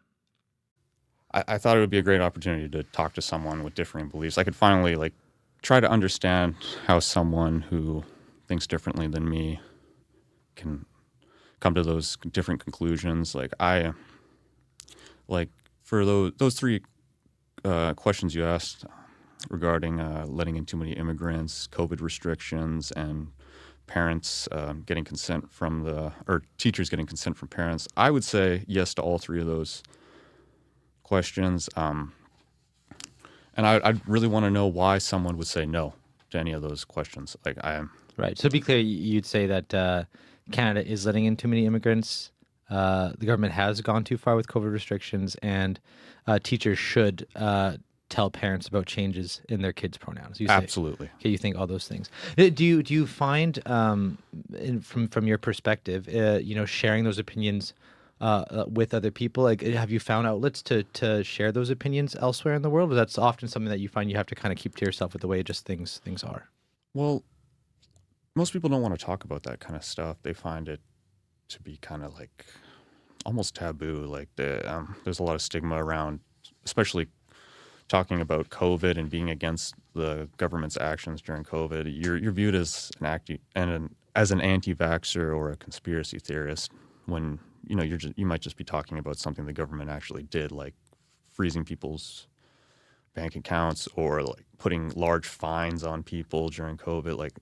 And that's something I had to deal with. When I worked in the food industry, you would be threatened with $5,000 fines for not wearing a face shield. And I think that's overreach, plain and simple. I don't think I should be getting a large fine for not wearing a plastic face shield that doesn't actually protect me from COVID. Why do you want to talk with people who disagree with you? I want to understand why they disagree. I want to understand how they come to the conclusions they came to, especially on the issues that were, especially regarding the questions you asked me. I think they're really important. I think they're very relevant today, especially. In the last 10 years, I've seen so much change in my life, especially regarding immigration. I've seen so many more immigrants in my community, and I'm not saying that's necessarily a bad thing, but it seems weird to me that so much change can happen and you can't really talk about it. And I think that's why this Manitoba Talks is so good, because it gives people an opportunity to really talk about these things that they might not talk about with their family, because I never really talk about this stuff with my family, even when it's being talked about on the news. Most people don't generally talk about politics. They tend to just ignore it or dismiss it as something that doesn't affect them, when it affects them every day in a lot of ways. Do you talk about this in person, or is it mostly online? Well, I'll talk about it online a lot, and then I'll talk about it like in like a party chat or like a Discord call with friends, and very rarely I'll talk about it in person with people. So it's mainly going on in like through texting on the phone, in like comment sections. Like that's really the number one place you're going to talk to other people about politics, because it's so easy. It's so easy to just hide behind a phone and say what you want. Are you open to changing your mind? Like, let's say you're put across from, let's say, Absolutely. An immigrant or a trans person, Yeah. or someone else, and they offer their perspective. Yeah, where like, yeah, how is this? Why you also signed up as well? Yeah. If they're honest and if they're here in good faith, I have no problem talking to them. I mean, I'm more than open to having my mind changed. The problem is like, who's going to change your mind? Who's going to talk to a guy like me?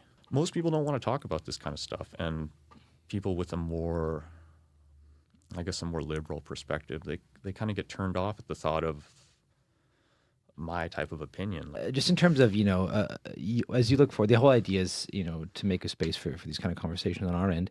But what would you like to see?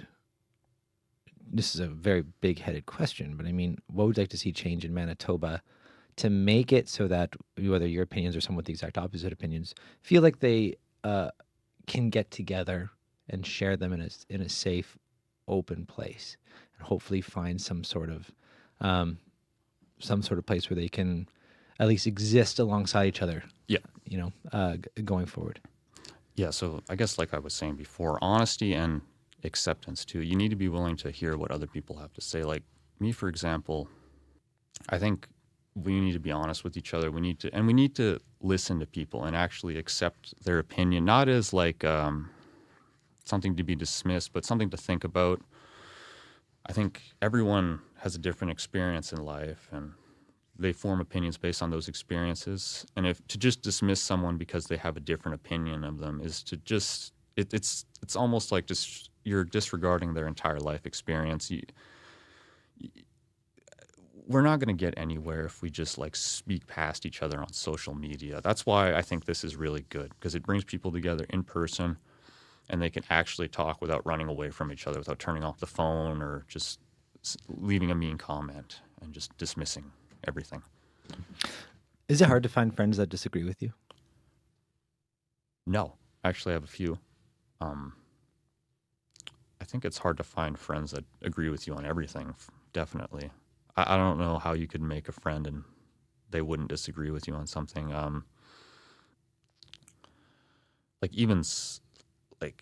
So you have friends who like disagree with you on, like, let's say these three core issues that we've been talking about. Are they on opposite sides as you, but you still kind of hang out? Yeah. Yeah, no, like I have friends that think COVID restrictions weren't that bad, but like I said before, with experience, I mean, I got the blunt end of COVID restrictions, and they were fine. Like I have one friend who he just received benefits and stayed home while I was working all of COVID, and I lost my job because of COVID too, because of the restrictions on restaurants and stuff, and I had to go get a new job. So that definitely affected how I view the government, how I view the lockdown restrictions. I won't be dishonest about that, but I still think it's overreach. And like, regardless of, even though he has a different opinion, I think he's not going to kill me over it or anything. It's not going to ruin our friendship, so it's all right.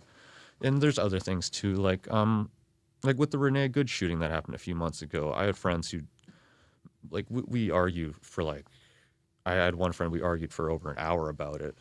I kind of like came more to the middle on it, when I was initially thinking like, okay, well, who cares? Like, I mean, she killed herself.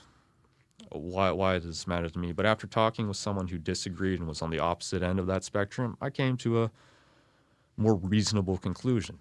She shouldn't have died, even though she shouldn't have been there. It's everyone there should have been held accountable. I'm meaning the ICE officers, obviously, but I think that's a good example of how someone like me can be maybe not de-radicalized, but I can have my opinion changed through talking. Because if I had never talked about that, I probably would have kept that same extreme opinion up until now, and I might not have ever have thought about it. But I think because I was able to talk with someone with a differing opinion, I was able to come to a better, I think a smarter conclusion on the situation. I instead of just being completely dismissive, I was able to empathize with the lady, Renee Good, that was shot. So what, at the end of the day, after all said and done, once you sat down with people through MB Talks, what are you hoping to get out of it? I'm hoping I can get a broader perspective. I'm hoping that I can be a better person, really, like as silly as that might sound. But I think being able to understand people and talk with them does make you a better person. If you're just going to dismiss people, like, I mean, well, there's a lot of names for people like that, but I don't want to swear on the radio. I don't think you should just dismiss people. I think you should try to talk with them, be as reasonable with them as you can. And I think Manitoba Talks is perfect for that. There's just not a lot of discourse going on ever about politics in Canada. And I think young people should be at the forefront of politics, but they really aren't. We don't talk about it in school, and the teachers especially don't really care to talk about it. So I think this is great for young people. I think this will give a good opportunity for people like me to get out and express themselves to people that they disagree with, and to actually maybe meet someone who can change their opinion. Because you can't really have your opinion changed by a comment on social media. It just doesn't resonate with you the way someone speaking to you does. Well, we'll leave it there. Thanks so much, Caleb, for coming in. Really appreciate it. Yeah, you're welcome. That's Caleb Fletcher. He's from Portage La Prairie. He signed up to be part of Manitoba Talks, which is happening on March 14th. That's where you can take a short 8-question quiz and get paired up with someone with a different point of view to have a conversation. The deadline to register is Sunday, March 8th. So that's coming up just right around the corner. And if you want to find out more details, or you can register, you can head to cbc.ca/MB Talks. Local news is in decline across Canada, and this is bad news for all of us. With less local news, noise, rumors, and misinformation fill the void, and it gets harder to separate truth from fiction. That's why CBC News is putting more journalists in more places across Canada, reporting on the ground from where you live, telling the stories that matter to all of us. Because local news is big news. Choose news, not noise. CBC News. 7:25 right now, and coming up this next half hour on Information Radio, we're going to hear from a doctor here in Manitoba who has long been in favor of scrapping the time change. This comes after, of course, British Columbia announced it's adopting permanent daylight saving time, which means that Sunday is the last time BC will ever change their clocks ahead. So we're going to have that conversation coming up. And actually, we have some listener lines. You guys are calling us to weigh in whether you think Manitoba should follow suit and also ditch daylight saving time. You can still call if you'd like. 204-788-3205 is our listener line. That's 204-788-3205. Well, time now for morning sports with Scott Reguer. Good morning. Hey, Corey. So let's start with curling, an emotional match at the Briar. Yeah, what's been called the Battle of the Rock. The master Brad Gushue facing the apprentice Nathan Young in an all-provincial showdown in St. John's. Gushue, who's looking to win a record 7th Briar before he retires at the end of this season, eked out a win in the end last night and then marked the occasion at the sold-out Mary Brown Centre. In the last end there, I kind of went back to Jeff and I said, I want to get a picture when it's all said and done. Just something that I can mark this with, because I haven't had that chance to play Newfoundland before, and to play like Nathan and obviously Jeff, I thought that was pretty cool, and I wanted to mark it with a photo, and they were happy to do it, so that was a special moment for me. Yeah, Gushue mentioning his longtime lead, Jeff Walker, there. They are now a perfect 4-0, tying them in Pool A with Olympic gold medal winner Brad Jacobs. That heavyweight tilt, the Brads facing each other, is scheduled for Thursday. Meanwhile, in Pool B, there are 2 unbeaten rinks as well. Alberta's Kevin Cooey and Manitoba's Matt Dunstone. Dunstone's the top-ranked rink at the Briar, beat the NW2 yesterday and has a record of 3-0. Braden Calvert, also Manitoba skip, topped BC to improve to 2-1. And how about this? Calvert and Dunstone are on the ice facing each other right now, early, if you want to check that out. Oh boy, we'll have to keep an eye on that. To smoother ice, where it was another tough night for Canadian hockey teams. Yeah, how many times have we said that this Yeah, season? right. The song remains the same, I'm afraid. Toronto lost to Philadelphia. Vancouver fell to Dallas. For the Leafs, it was a fourth straight defeat. The Canucks, they've fallen 6 times in a row now. If you're wondering about your Winnipeg Jets, hosting Chicago tonight, trying to string some wins together because the way things are going, they're certainly not going to make the playoffs. But only Montreal and Edmonton, in terms of clubs from this country, are poised to make the playoffs this time around. And they're both in wildcard spots, so nothing's guaranteed. Canada's decades-long Stanley Cup drought does not look like it's going to end this year, Corey, which is especially hard to palate after what happened with the country at the Olympics. Some good news, though.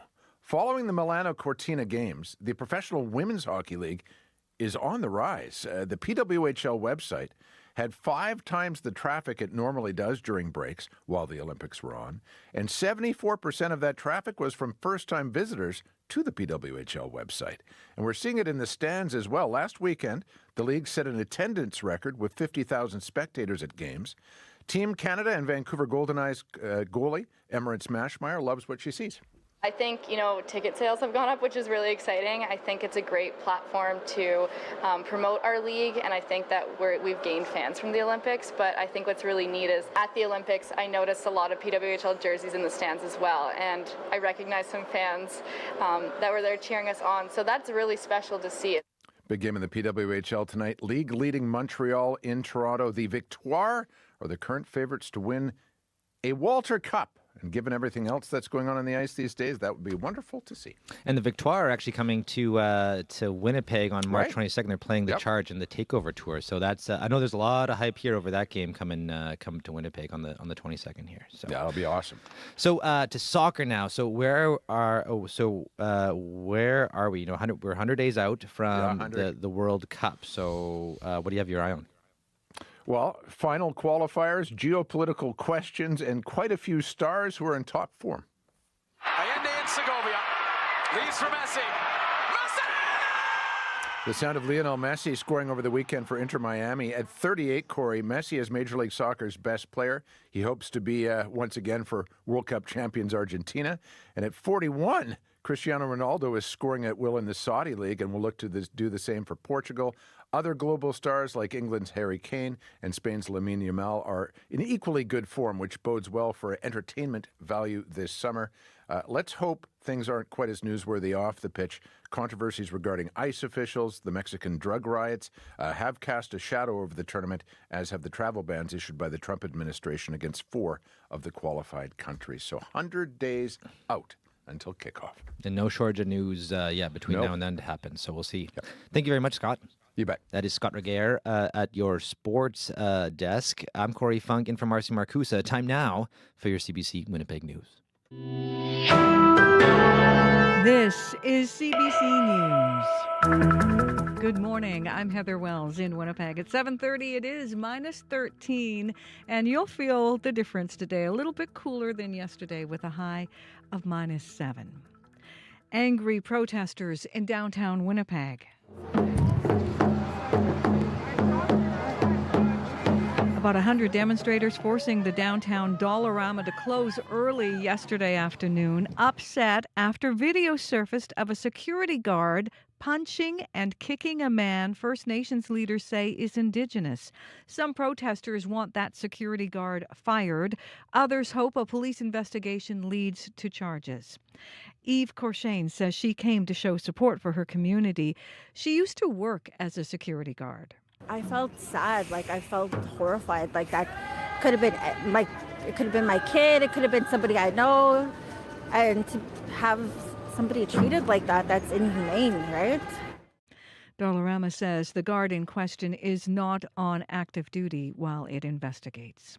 Manitoba's health minister is facing new concerns over staffing levels at personal care homes.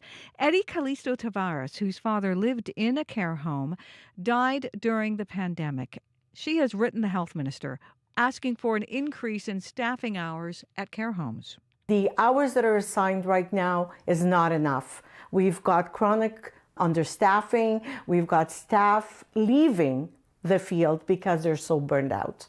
Callisto Tavares says the current Manitoba standard of 3.8 hours of care daily for each care home resident should be increased to 4.5 hours. The Canadian Union of Public Employees also wrote the health minister last month, calling for an increase in daily hours of care to 4.1 hours, which is a national standard in Canada. Israel is launching a new wave of attacks on Lebanon and Iran. Loud explosions and large plumes of smoke rising over the southern suburbs of Beirut. Israel Defense Forces say they are conducting strikes against military targets in the Lebanese capital as well as in Tehran. The Iranian Red Crescent Society says at least 787 people have been killed since the start of this war.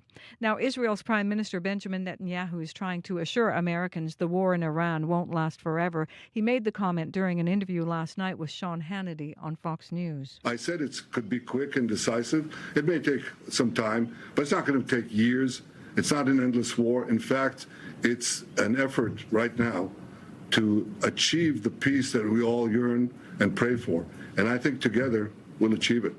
Netanyahu also says it's up to the people of Iran to change their government, but he adds the U.S. and Israel are creating the conditions for them to do so. You can hear the latest national and international news coming up on World Report at 8.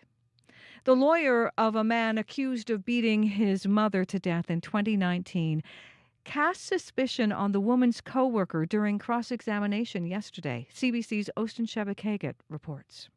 Pretty good, but not foolproof. That's how a lawyer described a man's alibi in his coworker's 2019 killing. CBC News is not naming the woman to protect the identity of her son, who was 16 at the time. He's charged with second-degree murder in connection to her death. His lawyer, James Lockyer, is arguing his mother's coworker is an alternative suspect because she'd expressed concerns about him after filing a sexual harassment complaint against him. The man testified that she showed romantic interest in him and asked if he was interested in older women.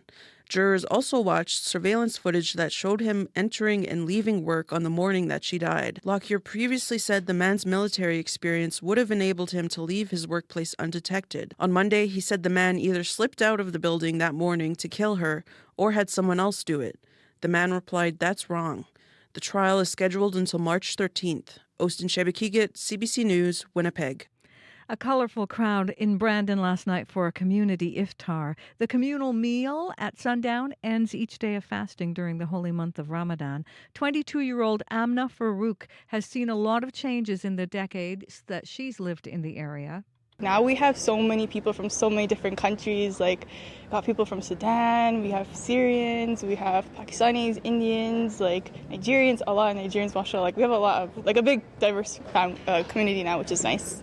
The president of the Islamic Center says Friday prayers have grown from about 20 people when he arrived in 2008 to more than 400 now.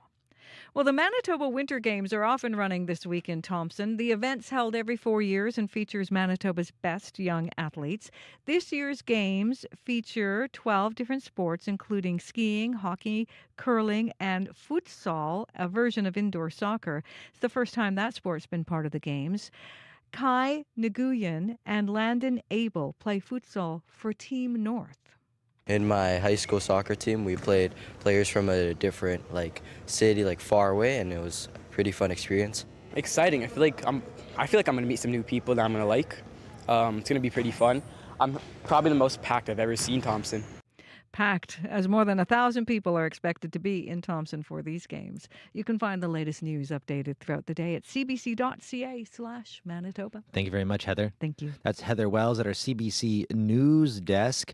Abby Adiemi, what's going on with the weather? Yeah, we're tracking that yellow cold warning still in effect. Extreme wind chills in the valleys of -45 to -50. Really dangerous risk. It causes instant frostbite in less than 5 minutes. So you need to take it easy if you're being outside, mostly in the northern part of the province, tracking it all the way from Thompson towards the Churchill region. Winnipeg, right now, we're looking at temperatures hovering around -13. We'll see a high of -7 later today. However, we're just going to be hovering between -9 and -4 for most of the day before we get to that, before we just get stuck at -7. And then later tonight, we'll see temperatures get about let's say minus 13. For the Pembina Valley region, we're seeing temperatures around minus 13. Cloudy conditions, highs also around minus 6. Similar conditions, Brandon, Dauphin, Gimli. That's what we will see. Up north, we're looking at, light snow really being felt in that part of the province. Temperatures between minus 21 and minus 23 for the power of Flim Flam at this time. And then for Thompson and Lynn Lake, we're seeing temperatures hover between minus 29 and minus 32 with highs near minus 21. The wind chill factors, it's around minus 46 this morning. For Gillam and Tuduli Lake, we're seeing temperatures between minus 33 and minus 35. Wind chills close to minus 55. Severe risk there. And of course, in the Churchill region, we're seeing temperatures around minus 35. Ice crystals in the air.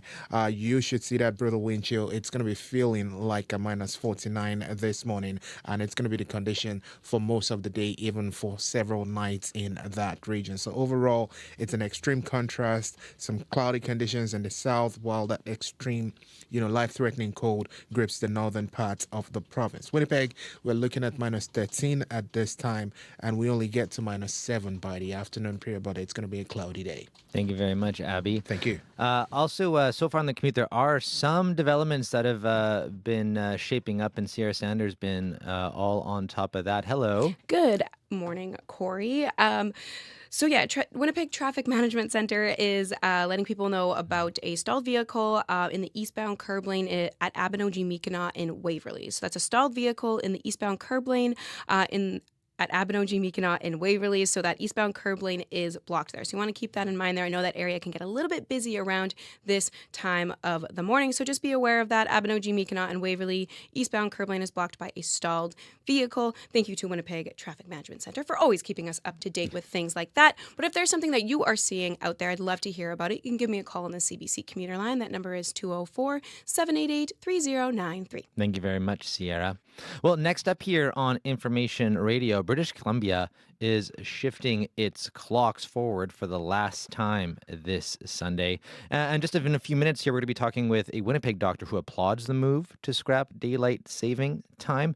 But first, though, we actually asked you to call our listener line to tell us whether you think Manitoba should follow suit. So here's what you had to say.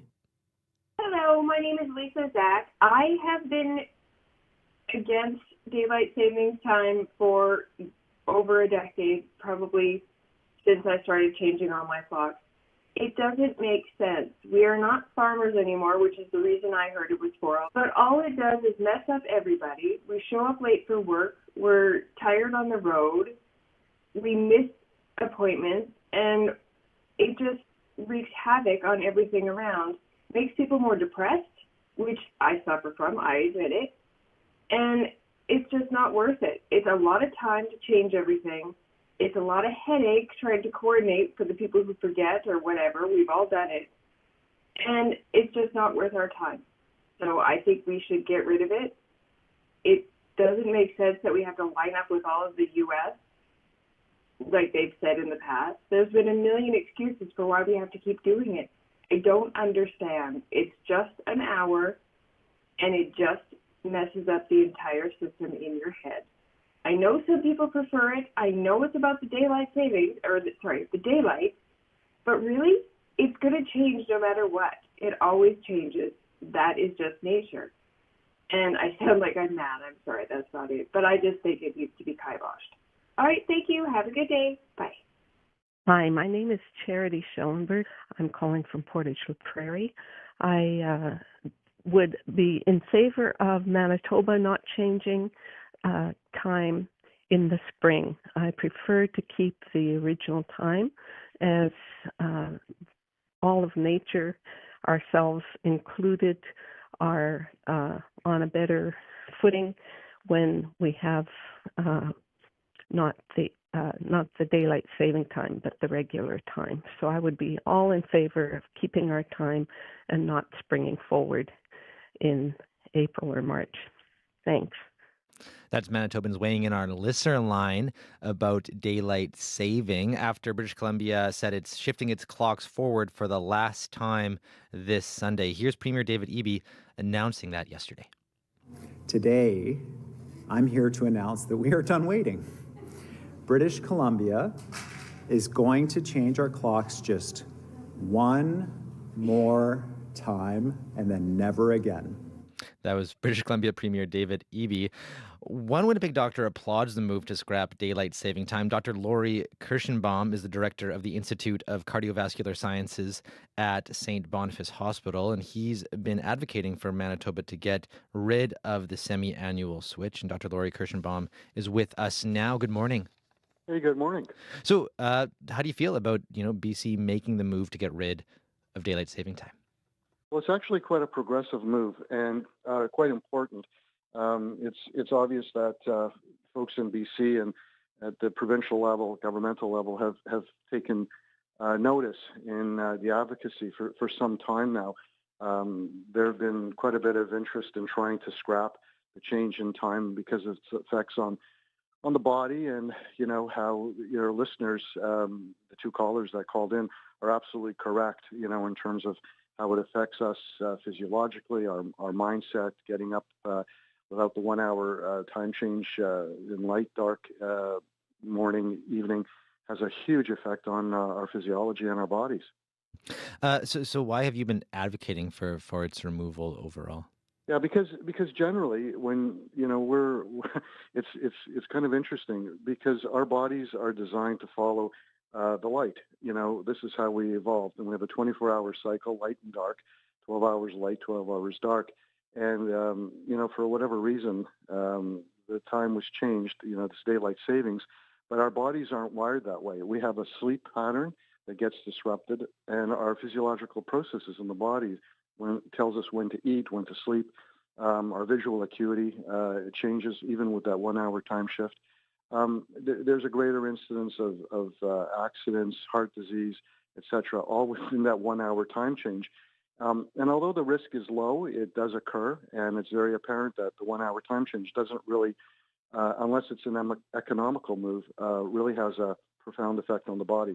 And tell us a little bit about that impact on the body. What especially our cardiovascular health Right. when we move the clock back. What happens? Well, there's when we're sleeping, and a lot of this has to do with the fact that there's sleep deprivation. Even that 1 hour, it's like flying east, running over to Ontario or one of the provinces over. You lose that 1 hour sleep, and when we sleep, there are different hormones that are produced within the body. Cortisol, in particular, is released just about when we're supposed to wake up, and it prepares the body for its daily activities. Our blood pressure changes when we sleep; it rises when we get up in the morning. And in some people who are at risk, they have a greater incidence of heart attack, stroke, clotting. There's a variety of different cardiovascular effects that occur.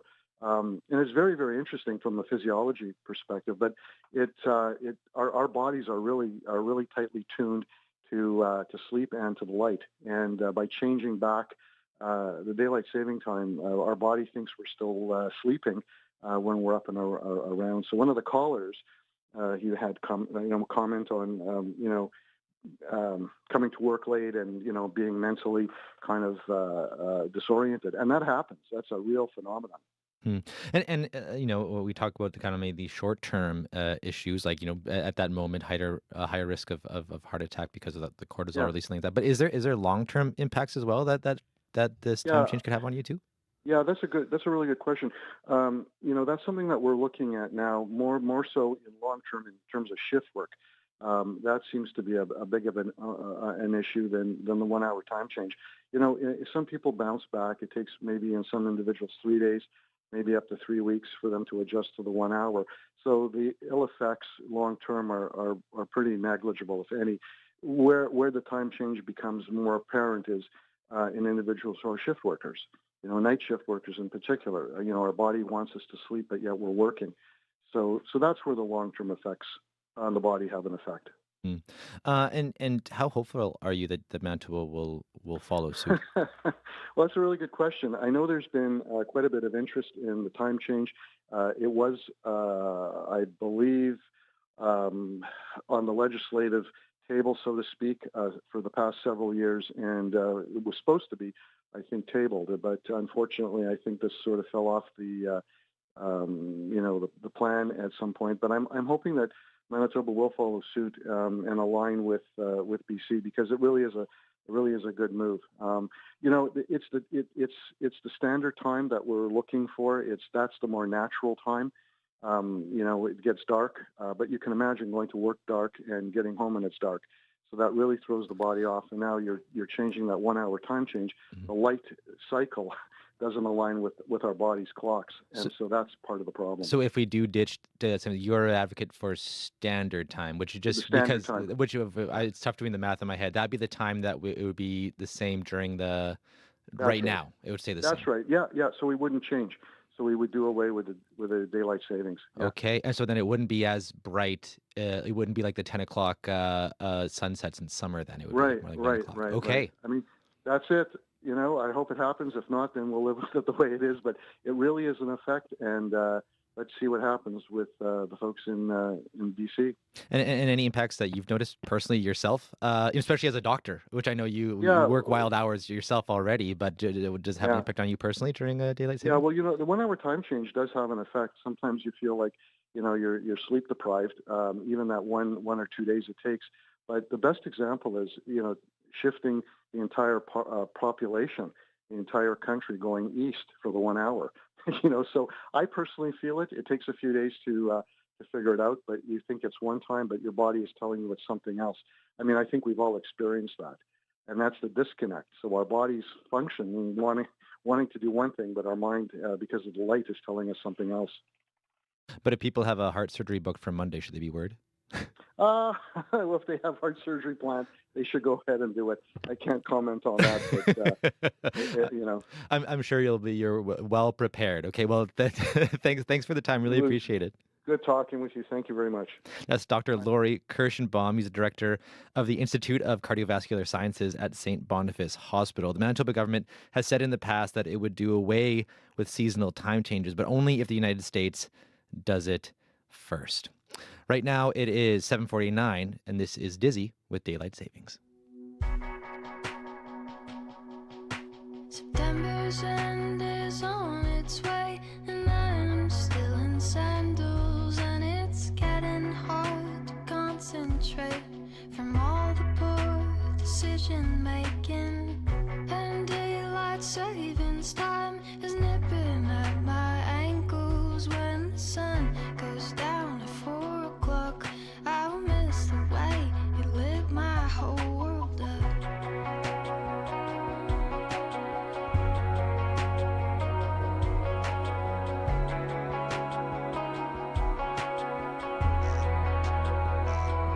And I'll sleep it away and let the winter turn to morning. And I'll drain all the ice from the creek. And I'm frozen, but I'm coping. Go to bed if I get lonely. And I'll sleep it away.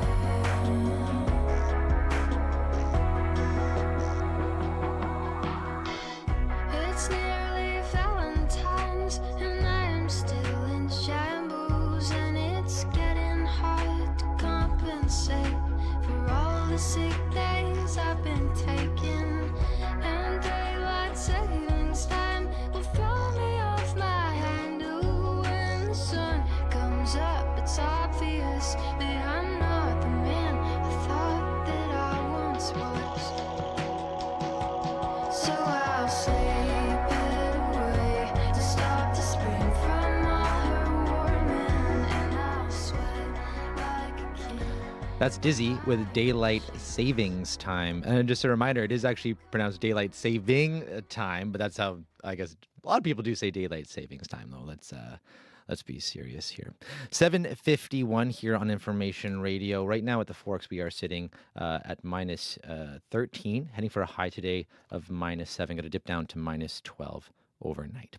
Well, next here on the show, a violent video at a Winnipeg Dollarama has been spreading online. It shows a security guard punching another man while he is lying on the ground. The video also shows the security guard is straddling the man, swearing at him, and at one point kicking him. You can also hear other people shouting in the background.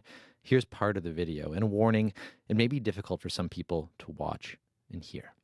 Hey, you can't threaten people with death, man. Yeah, you can't touch anybody like that. He hit me first. No, you touch me. All of you. Hey. Thank you. I'm recording you. I think I give a f***. You actually believe that I give a f***? Cops are coming. Stay down or f*** kill you. Try me. I know. Touch me, you f***ing idiots. Touch me. Keeps banging his head. Assembly of Manitoba Chiefs says the man being hit is Indigenous. Police say he has been charged with robbery and uttering threats. The Major Crimes Unit is investigating the security guard's involvement in this case. Impact Security says it will investigate the employee who's been removed from duty. The story has sparked attention from the Indigenous community. A rally was held in front of the Dollarama on Portage Avenue at Donald. And this is what one of the protesters, Geraldine Shingoose, had to say. We don't like seeing our young people violated or assaulted. Like the newcomers that come to this country, they need to learn our ways, our Indigenous ways of knowing.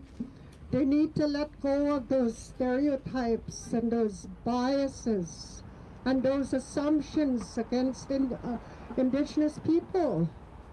Like, you know, we're more than that. That was Geraldine Shingoose speaking to a crowd at a protest in front of the Winnipeg Dollarama on Portage Avenue. We were unable to reach Grand Chief Kyra Wilson this morning. I know we said earlier we would. Earlier, CBC Santiago Arias spoke to Sheila North. She is the former Grand Chief and current internal Indigenous advisor for the Winnipeg Police. This is a clip from their conversation. You know, I think there's a lot of tension in the community still. I think that there are problems that are making things worse in certain situations, and you know, the drug crisis is not helping. Excuse me. The drug crisis is not helping mental health, and the need for basic things is still a huge problem in our streets and in our communities, and tensions around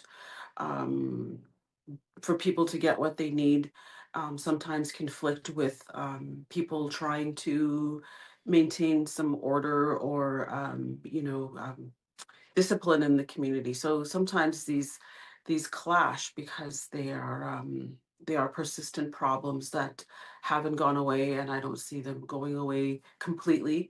But I know that there are a lot of people that do care and that do understand what the tensions are, and we need to be paying attention to finding solutions to minimize these kind of interactions.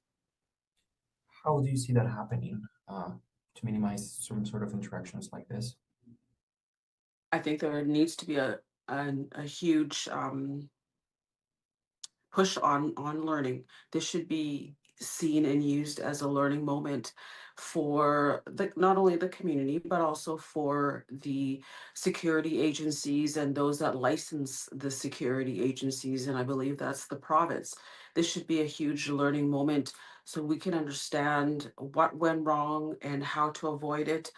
There's obviously a lot of aggression from the individual who was the security guard, and that also needs to be addressed because if there are people like that doing these kind of jobs, they need to have a level of understanding of what they're dealing with when they're working in the streets and not meet violence with violence. And I think it's hard for anyone to say. Not to act the way that they both did without being there and without feeling what they felt. But at the same time, I think there needs to be a calm person in that mix, and that should have been the security guard, and that's not the case. So we need to see what is happening and why it was allowed to happen, and I hope that we do figure that out. To your understanding, how often does this happen? You hear it. You hear clashes quite often. As an Indigenous person living in the city, it's not unusual to be followed around all the time in any of the stores. And I get it myself. My relatives get that as well. It's hard to feel comfortable in any shopping situation because of the attitudes sometimes that security guards have. And it is frustrating. It is sometimes even degrading. and there has to be a better way to educate people that are tasked to keeping the community safe. They need to know who they're dealing with, what they're dealing with, and it can't simply be people that are able to physically hold down someone. They need to know what all the social factors are surrounding situations, and I think that'll be better for all of us. Sheila North is the internal Indigenous advisor for the Winnipeg Police Service. You can read more about this story on our website, cbc.ca/Manitoba. 7:57 right now. Let's check in with Heather Wells with a look at news headlines. Good morning. Well, calls for Manitoba's health minister to increase staffing levels at personal care homes.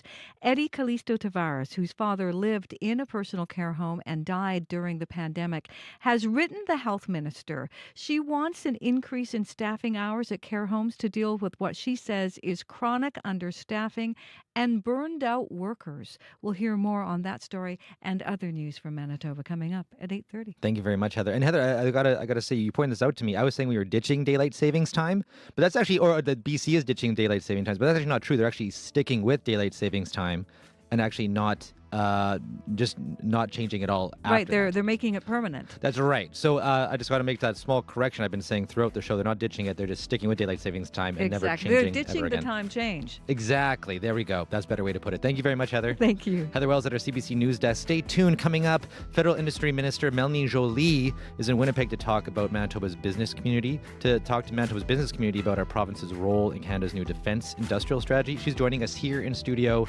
after 8. I'm Corey Funk in for Marcy Marcusa. You're listening to Information Radio. We'll be back after World Report. Stay tuned.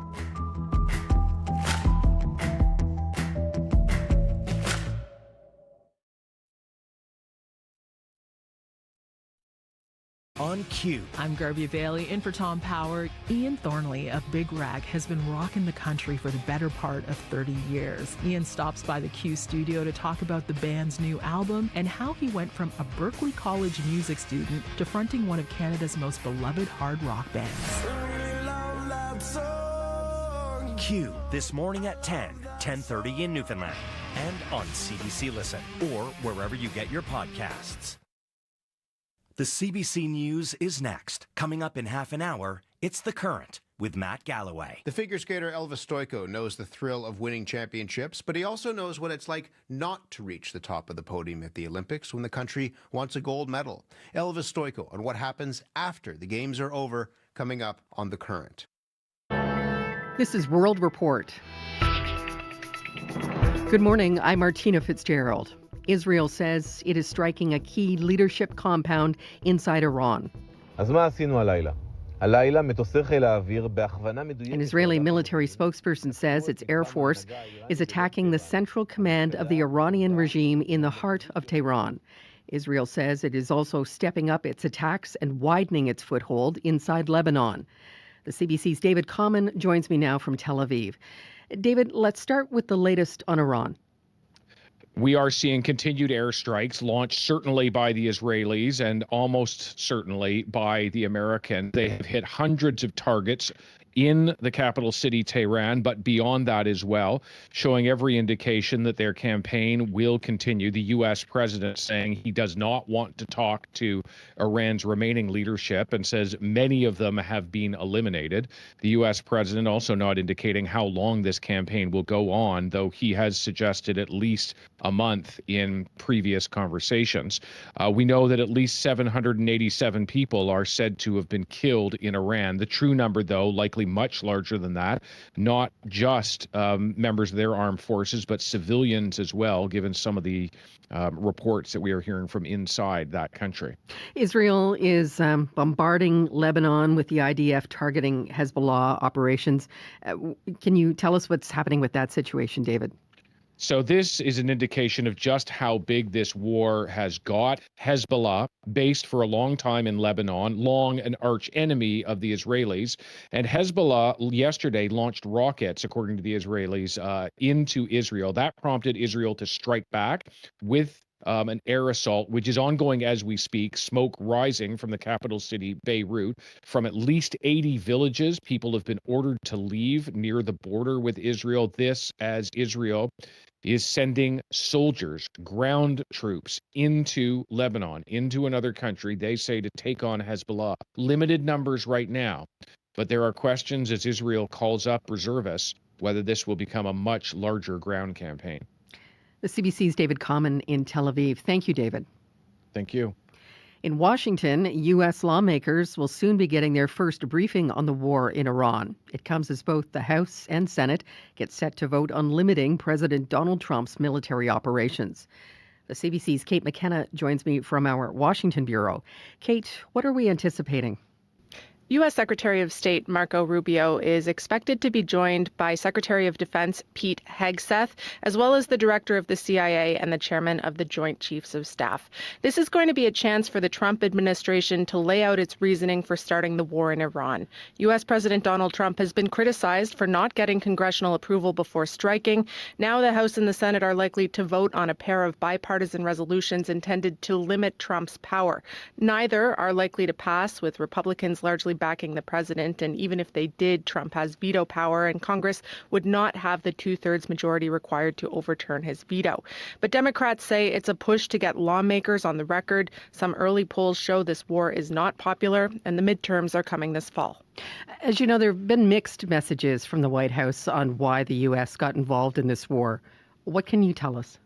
That's right. In his first address, President Donald Trump said the military began combat operations in the face of imminent threats from the Iranian regime. He talked about state-sponsored terrorism and how the Iranian people should rise up and take back their country. Days later, though, the message seems to be evolving, with Rubio saying yesterday that they learned Israel was going to attack Iran and decided to strike preemptively in order to avoid retaliation on American forces. Democratic Senator Mark Warner says that doesn't constitute an imminent threat. But the idea that we had to act at this moment, at this time, because of a direct imminent threat to the United States, I have seen absolutely no evidence of that. Top officials from the Trump administration say this war will not drag on for years and become the kind of war the president himself railed against when running for re-election. The CBC's Kate McKenna in Washington. Thank you, Kate. You're welcome. Defense Minister David McGuinty is defending Ottawa's support for the war on Iran. Ayatollah Khomeini has been for many, many decades a very, very powerful force for evil in Iran and in the region. McGuinty says Canada was not involved in the U.S. and Israeli attacks on Iran. He says Ottawa wasn't even given advance warning. McGuinty is with Mark Carney in Australia, the latest stop in the Prime Minister's effort to diversify Canada's trade partnerships. JP Tasker has more from Sydney. The Prime Minister and the government decided from the beginning of this that we would support this incursion. Defense Minister David McGuinty says Canada supports U.S. airstrikes on Iran, but the government is pushing for a diplomatic resolution to stop a major escalation of this conflict. We very much would prefer to see peace and a ceasefire. McGuinty also says the Liberal Party is a big tent and there's room for competing views on the war. As for this trip to Australia, McGuinty told reporters traveling with Prime Minister Mark Carney that Canada and Australia will discuss further defense cooperation during this state visit, something made more urgent by global insecurity. There's a new openness here in Australia to work with Canada, I would say that. It's been nearly 12 years since a Canadian Prime Minister visited Australia, something the government acknowledges is too long for such a close ally. JP Tasker, CBC News, Sydney. Canada's embassy in Dominican Republic says Canadians were involved in a deadly bus crash. On Sunday night, the bus slid off a road and into a ditch about an hour's drive from the Punta Cana resort area. Local media say 2 people died, both of them foreign nationals. 19 others were injured. Global Affairs Canada has not said how many Canadians were aboard the bus or what their status is. An Ontario couple is wondering where to turn after Indigenous ancestral remains were discovered on their property. The province has ordered a mandatory dig to determine more about the site and how best to lay the ancestor to rest. But as Kimberly Evany reports, the financial cost could be ruinous.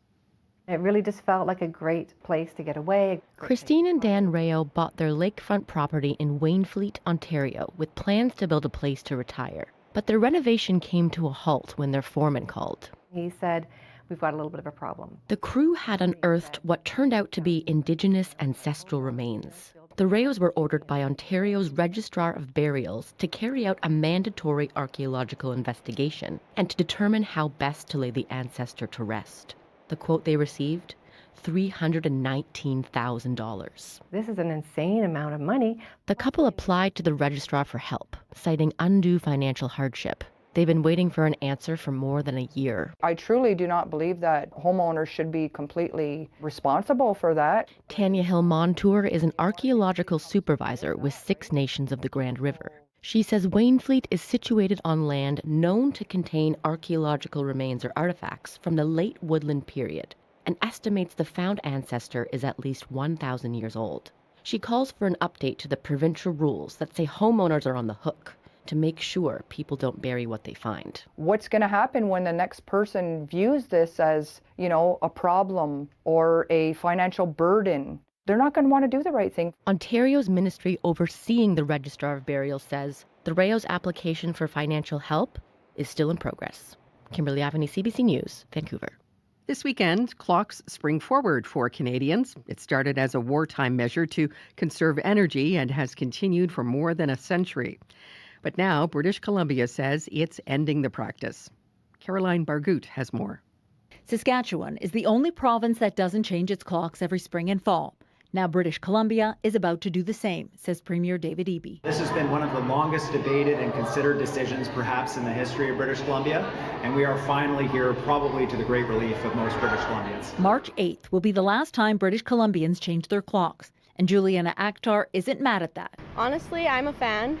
I don't like switching back and forth. The flip-flop, it's not my favorite. As of November 1st, BC's time zones will be aligned with the Yukon year-round. In the winter months, the clocks will match those in Alberta and other regions on Mountain Time. And in the summer, it'll align with California, Washington, and Oregon. The Premier says it will be better for shift workers who won't have to consistently adjust their sleep schedules with the changing clocks. But there may be some growing pains, says University of British Columbia Associate Professor Werner Atweller. So there is a switch that may affect some people differently. We don't have necessarily good research on that, but we do have very good research that shows that the switching forth and back is harmful. The changes put BC's largest cities in sync with smaller communities, mainly in the northeastern part of the province, as they already observe Mountain Time. Caroline Bargout, CBC News, Vancouver. And that is the latest national and international news from World Report. I'm Martina Fitzgerald. This is CBC News.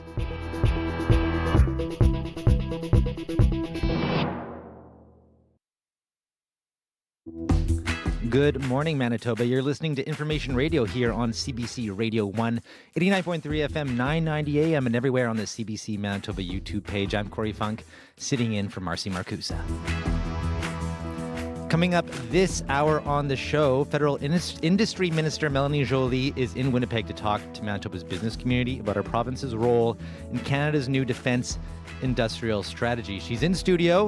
We're going to talk to her right away here. But right now in Winnipeg, we're sitting at minus 13 at the Forks, heading for a high today of minus 7. Up north, though, much different story. Yellow level cold warning for Thompson, Lynn Lake, Brochet, Tadoule Lake, Gillam, Shamattawa, Churchill, and York. So, tale of two very different weather systems in the province today. We're going to get the update on that from Abby coming up shortly here on Information Radio. Stay tuned.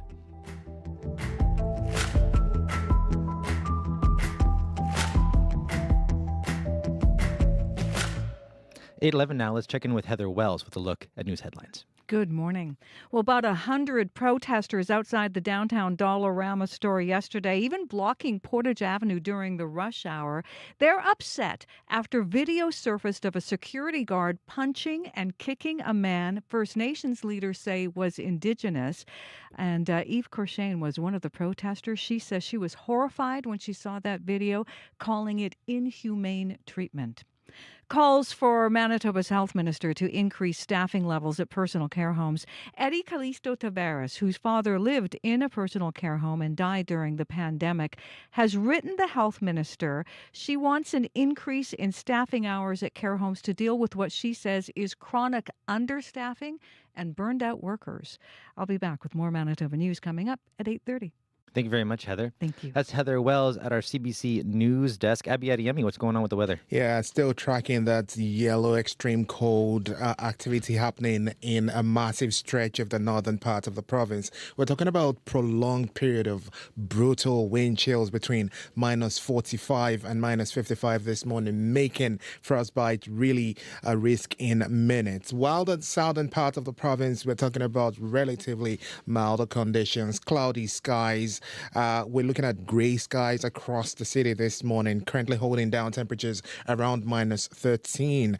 Temperatures expected to hover around minus 9 through the morning, and then we'll see a high get to minus 7 before it drops to a low of minus 12 tonight. Up north, a different story entirely. We're seeing temperatures between minus 21 and minus 25 at this time, and of course the wind chill feels close to minus 53 in some regions in the northern part of the province as you travel towards Churchill this morning. So the main headline is frostbite and exposed skin as immediate as like a few minutes. So you might want to take care. It's more like the divide across the province this morning. The north still holding that extreme cold, while down south we're seeing cloudy temperatures and milder conditions. Most of the regions in the south we're seeing minus 13s to minus 16s, and we'll see highs close to minus 8 degrees later. Thank you very much, Abby. Thank you. Sierra Sanders, what's going on with the commute? Hi, Corey. Still pretty quiet on the commuter lines. Not hearing much out on the roads from folks out there, but we're still hearing about that stalled vehicle in the eastbound curb lane at Abitibi-Mi'kmaq and Waverly. So that's a stalled vehicle in the eastbound curb lane at Abitibi-Mi'kmaq and Waverly. But if there is something that is getting in your way, we still have a little bit of time left in the show. Give me a call on the CBC commuter line. That number is 204-788-3093.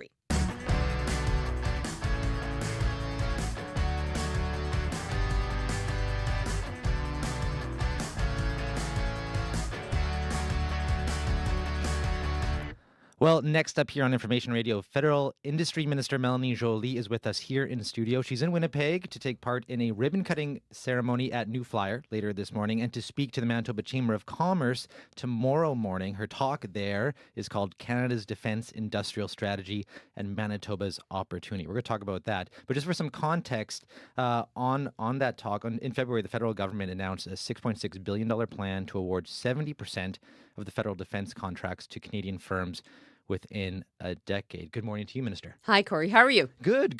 Thanks for joining us here. I want to talk about that, but I feel Iran, of course, has been dominating the news cycle. I know foreign affairs used to be your portfolio. Yes, now your industry, and I understand that. But I just want to get a sense, because we don't know how long this war will last, and this is having global effects. From an industry perspective, what are your concerns about what a prolonged war, and even immediately, what that could have on Canadian industry?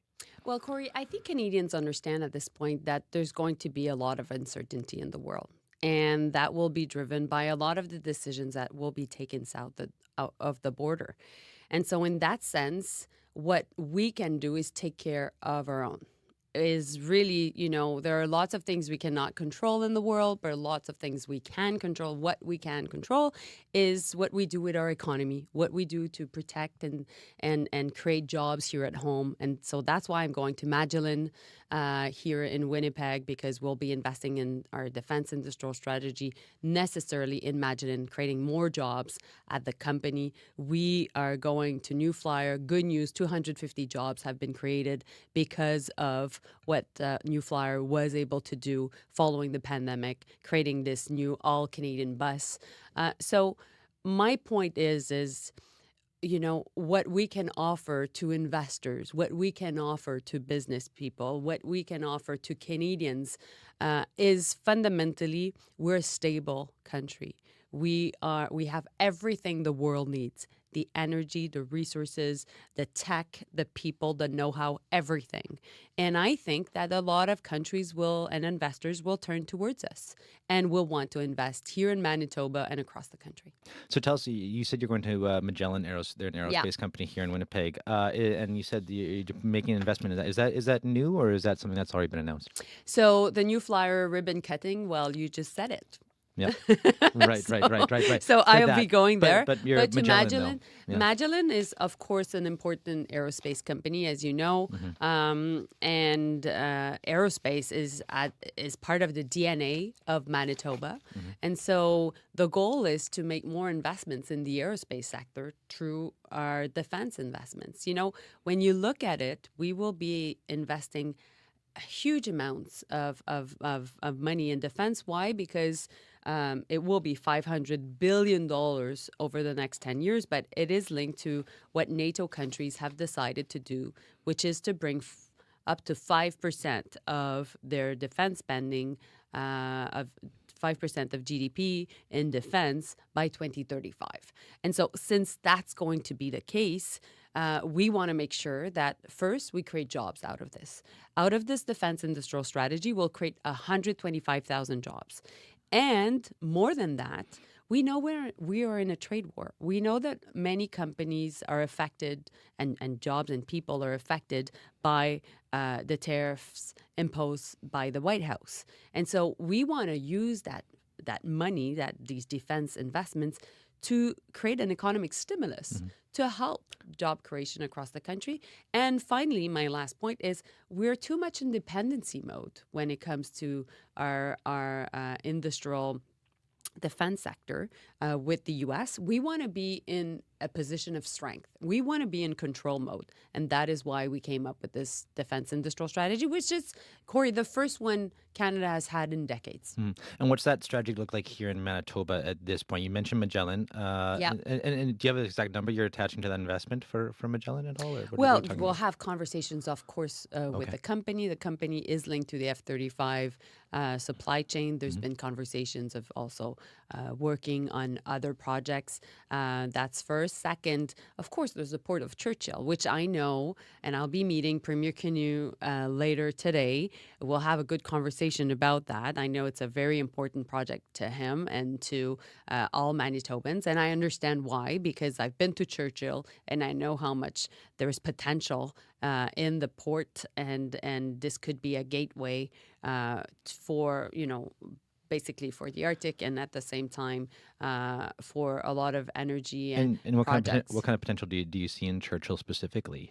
I really think that it was always an important port, and because of the decisions that were taken over the last decades, the investments were not necessarily made. We decided to invest in the railroad in the last couple of years, and now I really think that this could be a really important port because it's strategically located next to Hudson Bay, but also fundamentally it's a great way to connect the prairies also to the rest of the world. So I think that obviously there needs to be working with Indigenous communities in the region, but I really think that the Premier is doing a great job and that there's a lot of interest in Ottawa for Port of Churchill. The Premier, I know, has talked about potentially even shipping oil out of there, being in talks under NDA with an energy company who's interested. Is that something you'd be open to supporting? Well, that's if the province wants to go ahead and spearhead this project, we'll be listening, of course. We want to make sure that Manitoba gets its fair share of all the investments we're doing through the Major Projects Office. And as the industry minister, I really look forward to creating jobs also in northern Manitoba, which is important. I have a great relationship with the mayor of Churchill, and I know how much tourism has been driving revenues in Churchill, but I know also that the entire town has an industrial legacy and past, and we need to be able to build on these foundations. And I think there's great potential. And so, do you see even like the potential for oil? I just want to stick with that for a second as an alternative, like to, I know shipping out of the West Coast is still a thing, but do you think it's a good idea? Well, I think that there needs to be different ways to develop different projects, and when it comes to oil and gas, we need to be able to develop the resources in a way that is linked also to environmental stewardship, which is also investing in pathways, which is the decarbonization. Also, well, it's carbon capture, so basically decarbonization of our oil, and that's the goal. And I think we've been clear as a government regarding that. I think right now, with everything that is happening in the world, particularly with oil prices being affected by what is going on in the Middle East, Canada is a destination for investments that will be. This is an opportunity that we need to be able to seize. But at the same time, I also believe that we need to invest even more in everything linked to how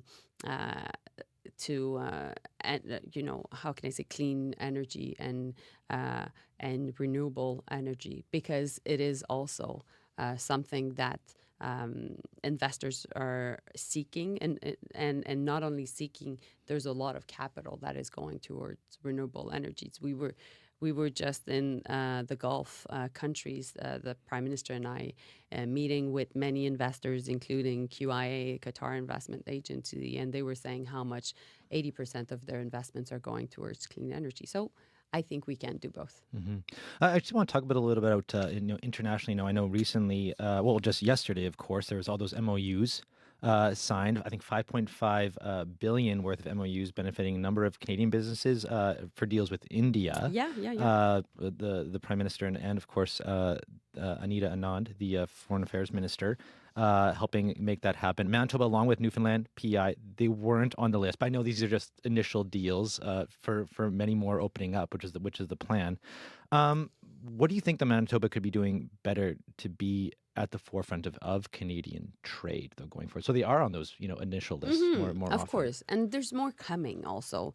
It's one important Prime Minister visit, but there's always also the business link that are created with a country that eventually can create more opportunities.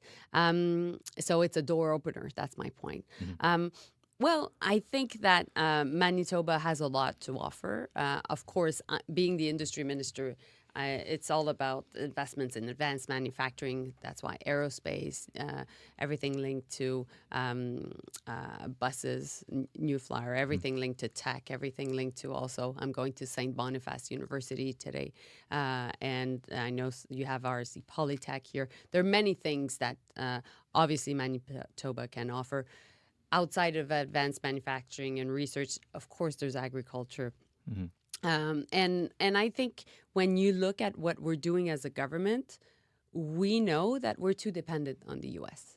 And so we need to diversify our trade. We need to open doors with many different countries. And we need to be able to export, because we're fundamentally also a trading nation. And that is our way to keep the quality of life very high in Canada, because more will be able to export, more will be able to create good jobs, more will be able to offer ourselves the social safety net that is key to what Canada is. There are concerns with diversifying that maybe we're missing something. I know I've heard Minister Anand refer to our strategy as principled pragmatism, right?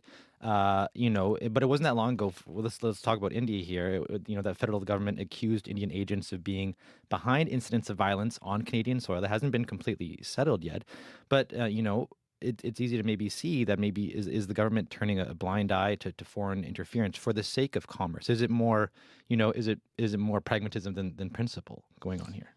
Well, this is a question to be asked to Minister Anand, but fundamentally what I would say is the government doesn't choose, we do both.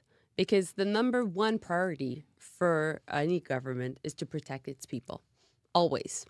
And so obviously there's work that is being done by the RCMP, and there is a trial going on. So that's one thing.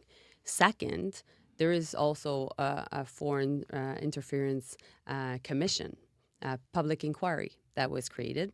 And we're making sure that we're taking all the recommendations and we'll put them into place.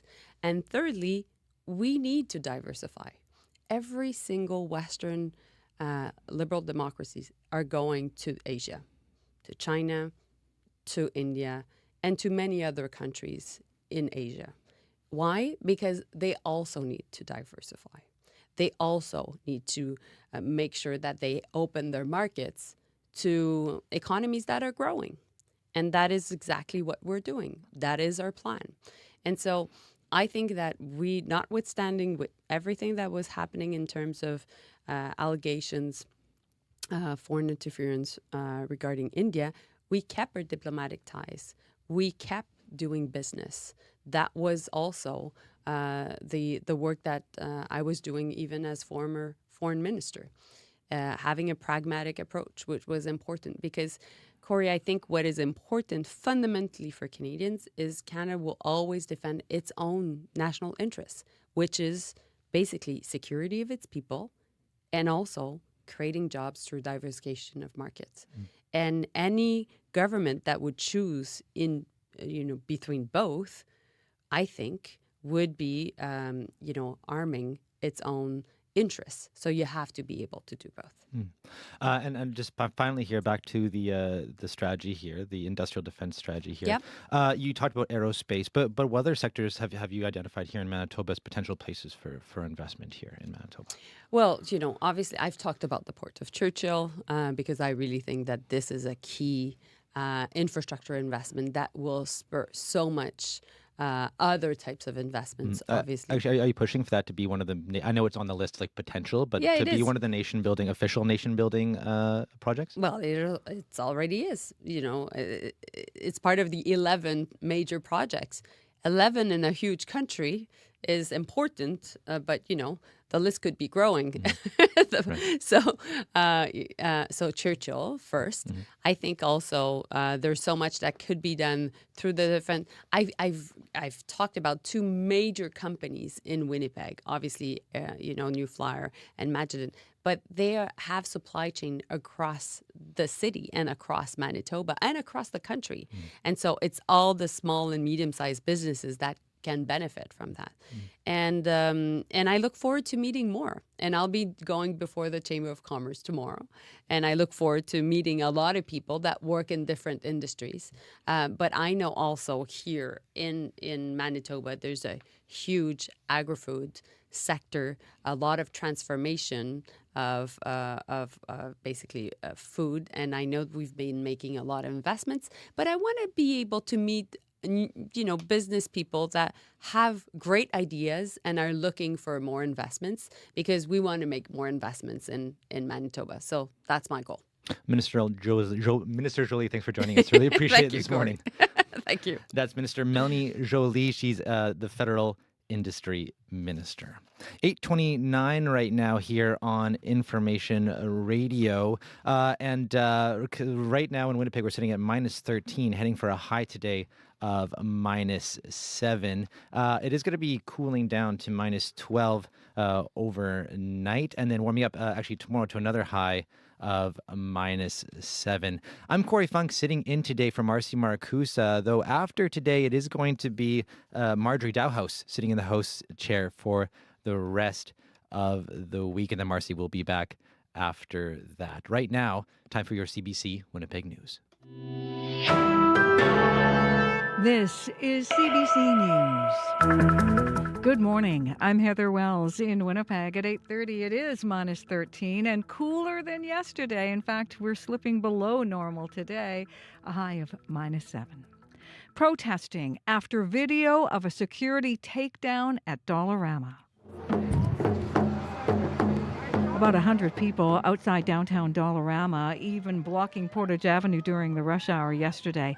They're upset after video surfaced of a security guard punching and kicking a man First Nations leaders say is Indigenous. Some protesters want the security guard fired. Others hope a police investigation leads to charges. Eve Corshane says she came to show support for her community, and she says that video is disturbing. I felt sad, I felt horrified, that could have been it could have been my kid, it could have been somebody I know, and to have somebody treated like that, that's inhumane, right? Corshane used to work as a security guard. She says she never used force. Dollarama says the guard in question is not on active duty while it investigates. The Manitoba government is facing pressure to require personal care homes to increase staffing levels. The Canadian Union of Public Employees sent a letter to the health minister last month calling for changes to address heavy workloads for staff and the effects on care residents they receive. May Quinto is a CUPE representative and a healthcare aide at a personal care home. She says without adequate staffing, residents don't get the care they need. It's very frustrating because your commitment to them is to make sure that they maintain their dignity. They deserve dignity. CUPE wrote the health minister asking Manitoba increase staffing at care homes to at least 4.1 hours of care per resident a day. That's an increase from the current 3.8 hours. To the Mideast and Israel launching more attacks on Lebanon. Explosions rocking the capital, Beirut. Israel's military says it is targeting Hezbollah sites. In addition to the airstrikes, Israel is deploying troops across its border into southern Lebanon. Canada's embassy in the Dominican Republic says Canadians were involved in a deadly bus crash. On Sunday night, it slid off the road and into a ditch about an hour's drive from the Punta Cana resort area. Global Affairs Canada has not said how many Canadians were aboard that bus or what their status is. A colorful crowd gathered in Brandon last night for a community iftar. The communal meal at sundown ends each day of fasting during the holy month of Ramadan. 22-year-old Amna Farouk has seen a lot of changes in the decades she's lived in the area. Now we have so many people from so many different countries, got people from Sudan, we have Syrians, we have Pakistanis, Indians, Nigerians, a lot of Nigerians, mashallah. We have a lot of, a big diverse community now, which is nice. The president of the Islamic Center says Friday prayers have grown from about 20 people when he arrived in 2008 to more than 400 now. Well, more than 1,000 people are expected in Thompson this week for the Manitoba Winter Games. Among them, athletes, coaches, and parents. Executive Director Todd Harwood says his ties with these games go back decades. I've kind of been a games junkie. I was an athlete in the 1994 Manitoba Winter Games. I've served as mission staff. From my experience in 2018, we had so many people come here and we were able to change hearts and minds about Thompson. People come to see our facilities, they're top notch, and you're treated like gold when you're here. This is the third time Thompson has hosted the Winter Games. Competition is underway in alpine skiing, archery, curling, hockey, and ringette. And more sports will start up later this week. You can find the latest news updated throughout the day. All you have to do is head to cbc.ca/Manitoba. Thank you very much, Heather. Thank you. That's Heather Wells at our CBC News desk. Thanks, everyone who helped put together today's show. That's Jura Mickelray, Sophia Peralta-Baron, Nadia Kidwai, as well as our news team, Heather Wells, Joni Nicolo, Megan Ketchison, and Darren Bernhardt, as well as our studio team, Abby Adiyemi, and as well Darren Morash, and Sierra Sanders is here as well with a look at the commute. Hi, Corey. It's been a lonely day on the commuter line. Not many calls coming through the commuter line today, but that to me sounds like your drive this morning. It has been going quite smooth, but we are still seeing that stalled vehicle in the eastbound curb lane at Abinogi, Mi'kina, and Waverly. Again, eastbound curb lane is blocked due to a stalled vehicle at Abinogi, Mi'kina, and Waverly. Thank you very much, Sierra. Thank you. And Abby, what's going on with the weather? Yeah, Corey, extreme cold gripping the northern part of the province. We're talking about life-threatening wind chills and the values close to minus 55 in that region. While down south, we're seeing temperatures just stay mild between minus 13 and minus 16 across most of the region. But most of the day, we will be seeing this blanket of gray sky and, breezy winds. Highs for most of the region gets to about minus 7. Winnipeg, we stay at minus 13 for now, and then we get to like minus 7 later in the day. Thank you very much, Abby. Thank you. Well, today on Radio Noon, they're asking the question about fast food. Do you eat it, and what do you want restaurants to do to win your business? Lots of competition in that sector these days. So tune in after 12:30 on Radio Noon. But right now, though, you do want to stay tuned because coming up next is The Current. I'm Corey Funk, sitting in for Marcy Marcusa. And as I mentioned, after this, it's going to be Marjorie Dowhouse sitting in the host chair for the rest of the week. I'm off for the next few days. It's been a pleasure spending the mornings with you the past couple of days, and we'll see you next week. But right now, The Current is next. Have a good one.